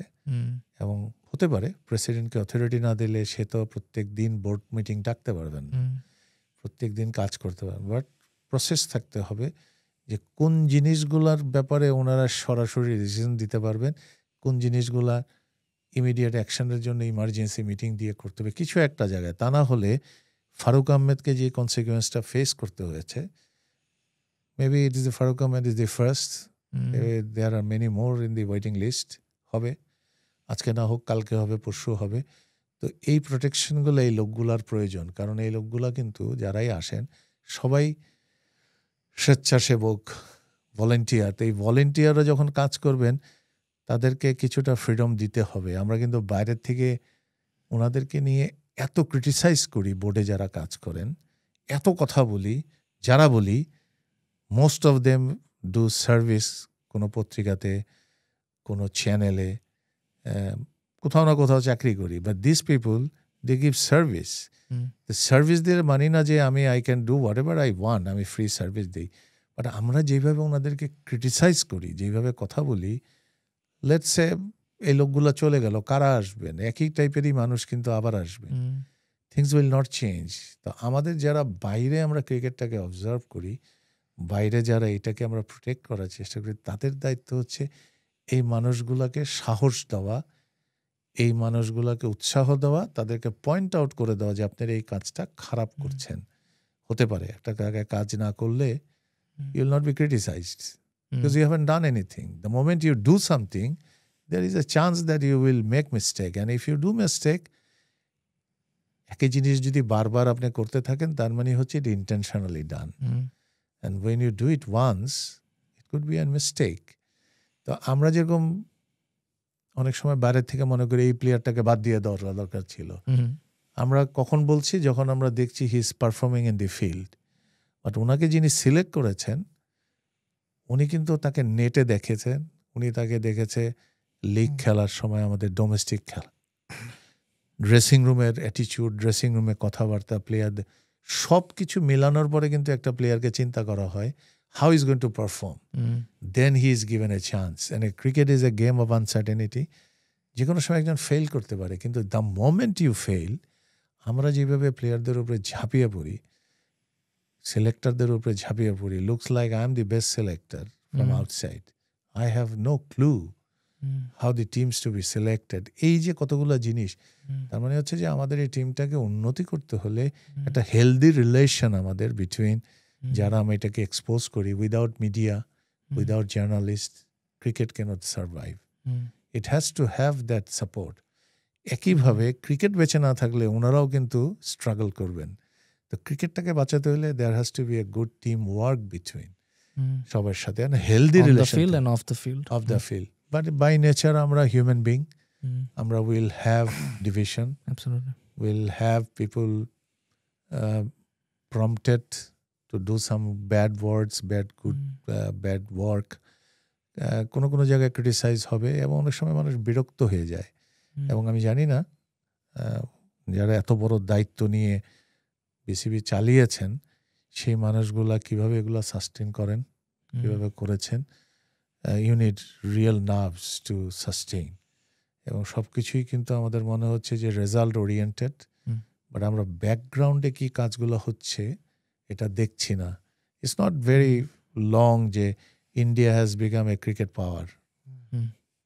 Very recent. 120 কোটি 30 কোটি দেশের লোক গত 15 বছর আগেও হয়তো বা ইন্ডিয়াকে সেইভাবে কাউন্ট করতো না কেউ। ইয়েস, অস্ট্রেলিয়া, ইংল্যান্ড, নিউজিল্যান্ড, এরা they were on the top. এখন ইন্ডিয়া ইজ কাম আপ। তো ইন্ডিয়ার মতন দেশ আসতে সময় লেগেছে। ইন্ডিয়ার অর্থনীতি অনেক বড়, ইন্ডিয়ার সাপোর্ট সিস্টেম অনেক বড়। নাও দে হ্যাভ বিল্ট আপ। আমাদের কিন্তু সব কিছুই আছে, আমরা একটা ছোট দেশ, কিন্তু আমাদের মানুষজনের সাপোর্ট কিন্তু অনেক আছে। একটা টাইমে কিন্তু ইউ নেভার নো, এখন যারা পিছনে কাজ করছেন, when they have a success, one success will bring another success. And আমাদের ব্যাপারটা হয়ে যাচ্ছে উল্টা, one failure bringing another failure. আমরা just we have to wait. তো আমরা এখন পর্যন্ত কোনো অ্যাচিভমেন্ট নাই বড় কোনো কাপ জেতার। এশিয়া কাপের থেকে যদি আমরা শুরু করি, কোনো একদিন হয়তো আমরা ওয়ার্ল্ড কাপও নিতে পারবো। But we have to wait, we have to support. This doesn't grow overnight. This doesn't get the result overnight. তো এই কারণে বিসিবিতে যারা থাকবেন তাদের ওই অ্যাটিটিউড নিয়ে, ওই মানসিকতা নিয়ে কাজ করতে হবে, to give not to take. সোজা বাংলায় যদি আমি বলতে চাই, ধান্দাবাজদের জায়গা নেই। জাস্ট টু মেক ইট, মানে ফ্র্যাঙ্ক কনফেশন হইলে ওই রকম উচিত না।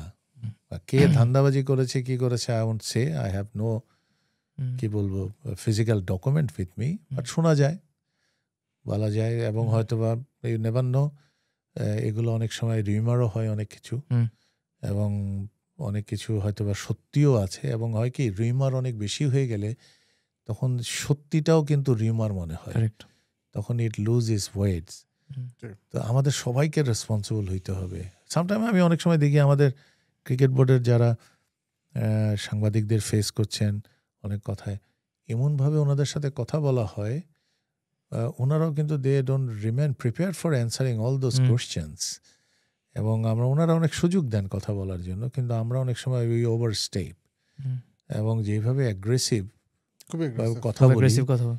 আসলে এখানে টিআরপিরও কিছু বিষয় আছে, এখানে কিন্তু কম্পিটিশন আছে। এখন সোশ্যাল মিডিয়াতে বলা যায় 5 জন বড় সাংবাদিক যারা ক্রিকেটকে কভার করতেছে, এদের মধ্যে একটা অসুস্থ কম্পিটিশন আনফরচুনেটলি বলা যায়। একটু অসুস্থ কারণ ওই যে এটাতে ভিউ কাউন্টের বিষয় আছে।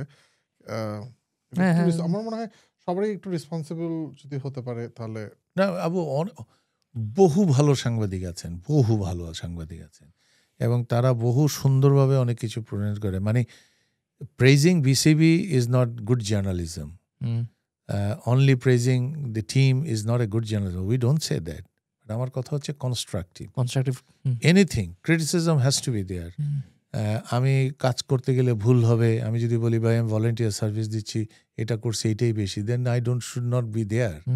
I have to take responsibility. আমি যদি নিতেই পারি তাইলেই আমি যাব, না হলে আমি যাব না, I should quit, somebody else to come and fill up my gap.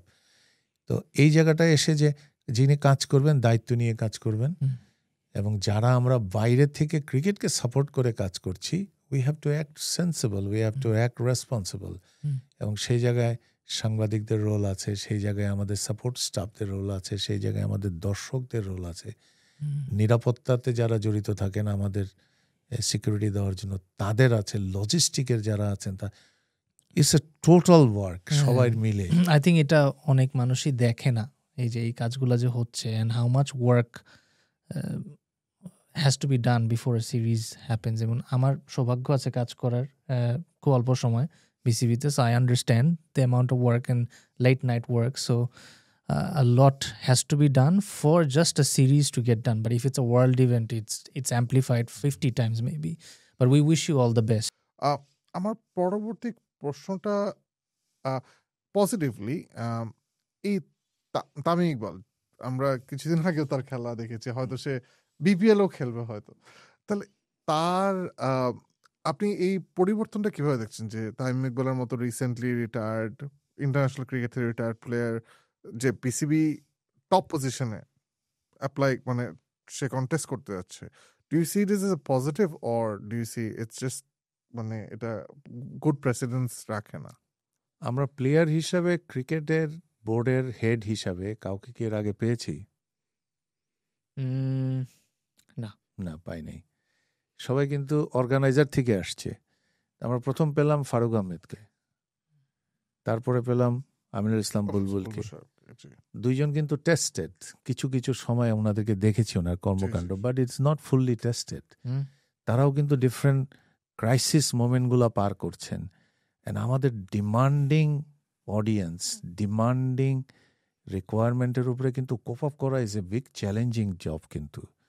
And everybody is on your head, eyes on you, কি করছেন, কিমনে করছেন, কোথায়, every time you being monitor, you being watched. এই আন্ডার ওয়াচ থাকাতে অনেকেরই কিন্তু কাজ করতে ডিসকমফোর্ট থাকে, বিকজ যারাই এই দুইজন যারা আসলেন, আমিনুল ইসলাম বুলবুল তা ফারুক আহমেদ, দুইজনই কিন্তু ক্যাপেবল লোক, দুইজনই ভালো মানুষ, দুইজনই ক্রিকেটীয় পরিচিতি কিন্তু অনেক ব্যাপক তাদের। তো দুইটা মানুষকেই কিন্তু কাজ করার ভিতরে যে আমরা যেই রকম রিপোর্টিং করি, যেই রকম ফেসবুকে লেখি, যেই রকম সোশ্যাল মিডিয়াকে তাদেরকে আমরা পরিচিতি দিচ্ছি, দুঃখজনক। অনেক কিছু তারা করেন নাই সেটা আমরা ছড়াচ্ছি, অনেক কিছু করেছেন সেটা আমরা হাইড করে রাখছি ভালো কাজগুলাকে। তো এই কারণে এই পরিস্থিতিতে যেই আসবেন সেই কিন্তু চ্যালেঞ্জের মুখে পড়বে। তামিম ইকবাল নতুন প্লেয়ার, উনি নট টেস্টেড, বাট এর মানে তো ওনাকে আমরা ইগনোর করতে পারি না। তামিম ইকবাল একটা ইন্টারভিউতে একটা জায়গায় আমি দেখলাম ফেসবুকে স্ট্যাটাস দিয়েছে, Tamim is close two 45 plus or না 40 কাছাকাছি। আইসিসির প্রেসিডেন্ট জয় শাহর বয়স তো বোধহয় 36। তো হি প্রবাবলি টোল্ড অথবা সামবডি কোটেড যে if Jay Shah can run the international cricket in a good way or bad way, both, খারাপ ভালো মিলে না কিন্তু হি ইজ রানিং ইট, তার মানে ওই আমাদের অ্যাডভাইজারের বয়স is 26, he is running the whole nation with the sports. তো বয়স should not be a factor, it is your capability, it is your attitude and it is your intention, how you want to deal with ইট।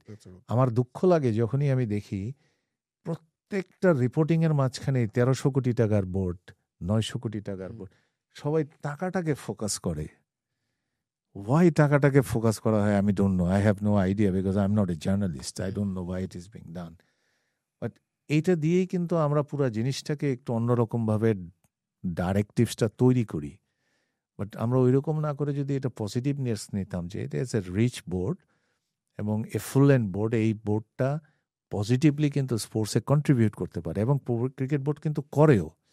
প্রচুর ছোট ছোট ফেডারেশনগুলোকে কিন্তু তারা টাকা দেয়, তারা কিন্তু তাদেরকে সচল করে। তার মানে cricket board is not only doing cricket, they are doing the sports ডেভেলপমেন্টও কাজ করে। তো এখানে আমরা একটা ভালো নেতৃত্ব চাই। কিন্তু এখন যে পরিবেশটা তৈরি হয়েছে, everybody is enemy to everyone, but এইটা কি হওয়ার দরকার ছিল? না, আমার কাছে মনে হচ্ছে কেন জানি পুরো জিনিসটাকে একটু এলোমেলো করে দেওয়া হয়েছে, মানে উইথ দ্য কাউন্সিলরশিপ, তারপরে সবকিছু মিলিয়ে ক্লাব ওনারশিপ, হ্যাঁ। Constitution, even to some extent আমার সামটাইম আমার কাছে মনে হয় কনস্টিটিউশনের অপব্যাখ্যা করা হচ্ছে, হ্যাঁ। কনস্টিটিউশনের অপব্যবহার করা হচ্ছে। যে সবকিছু মিলিয়ে যত তাড়াতাড়ি পারি আমরা এই বাজে প্র্যাকটিসগুলো থেকে যদি বেরিয়ে আসতে পারি, cricket will be benefited, sports will be benefited. It is no matter who is coming as a president. আমরা সবাই প্রেসিডেন্ট নিয়ে কথা বলছি। You have to be a director first. আর আগে 25 জন প্রপার ডাইরেক্টর হতে হবে কাজ করার জন্য। Then you have like এর আগেও 25 জন ছিল। If I ask you, give me the name 25. I can write down 95% cricket followers will not be able to write 25 names. 100%. More probably they will be naming 5-6 because they are the person only seen. Rest is hidden, but everybody wants to be part of the BCB board. তার মানে হচ্ছে অনেকে কাজ করার ক্ষমতা থাকুক না থাকুক, অনেকে আমরা আসতে চাই। সবারই কিন্তু কন্ট্রিবিউশন আছে কোনো না কোনো লেভেলে, কিন্তু এই লেভেলে আসার পরে কতটুকু কন্ট্রিবিউট করতে পারবে সেটা একটা বিবেচ্য বিষয়। এটা আমরা কতটুকু কাউন্সিলররা বিবেচনা করে দেই সেটা আমরা জানি না। তবে I have no comments on these three individuals. They are all from the cricket fraternity. আমার মনে হয় সবারই তৈরি থাকা উচিত, anybody coming as a director and then probably nominated and elected by the board as a president, everybody should support him, not the negative current. এখানে কে আসলেন আমি শুনলাম এখন 3 জনই কম্পিট করবেন। ইটস এ হেলদি অ্যাটমসফিয়ার থাকা উচিত, কোনো নেগেটিভ কিছু থাকা উচিত না। কাউকে আমি পার্সোনালি বলবো না he is good, he is bad, everybody is capable. আমরা almost end of the show, শেষ করার আগে আমি একটা প্রশ্ন, আমার এটা I guess a lot of people are talking about it as well. President Aminul Islam Bulbul, তার আন্ডারে কি ইলেকশন হচ্ছে? Because he has not step down from his role, he is the current president. As I understand, he's contesting. He should not be part of. But what does the constitution say as well? আচ্ছা, কনস্টিটিউশনে বিসিবিতে এটা লেখা নাই। ওকে, এটা অন্যান্য ফেডারেশনের কনস্টিটিউশনে লেখা আছে যে ইলেকশনের আগে, let's say talk about hockey federation, এটা কনস্টিটিউশনে লেখা আছে before election 3 months there has to be an ad hoc committee.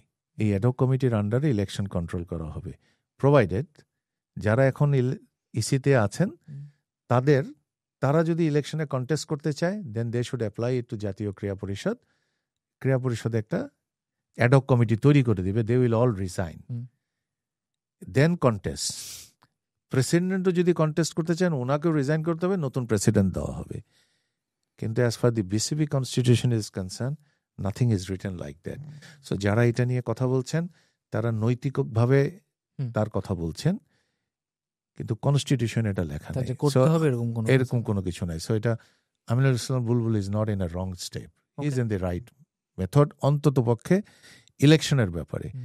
ছোটখাটো অনেক টুকটাক অনেক কিছু হচ্ছে যেটা হয়তো বা আইনের বাইরে যে কাজ হচ্ছে, কি বলবো, একা একা ডিসিশন হচ্ছে, এগুলোর অনেক রকমের ব্যাখ্যা হতে পারে, বাট অপব্যাখ্যা না হোক এবং ক্রিকেটের মঙ্গলে কাজ হোক, সেটাই হোক, এটা আমি চাই। Thank you so much for your time. It was an insightful discussion, and I think how time passes we don't understand, because we're talking about sports, and I think we can go on for days if you're talking about sports. If you have tuned this far, please give us a follow on our socials. Thank you, Daniel and team at Mic'd Up Podcast Studio. We appreciate your help, and it's pretty late night now. This is Ifaz and Oyon. We're signing off. We'll catch you in the next one.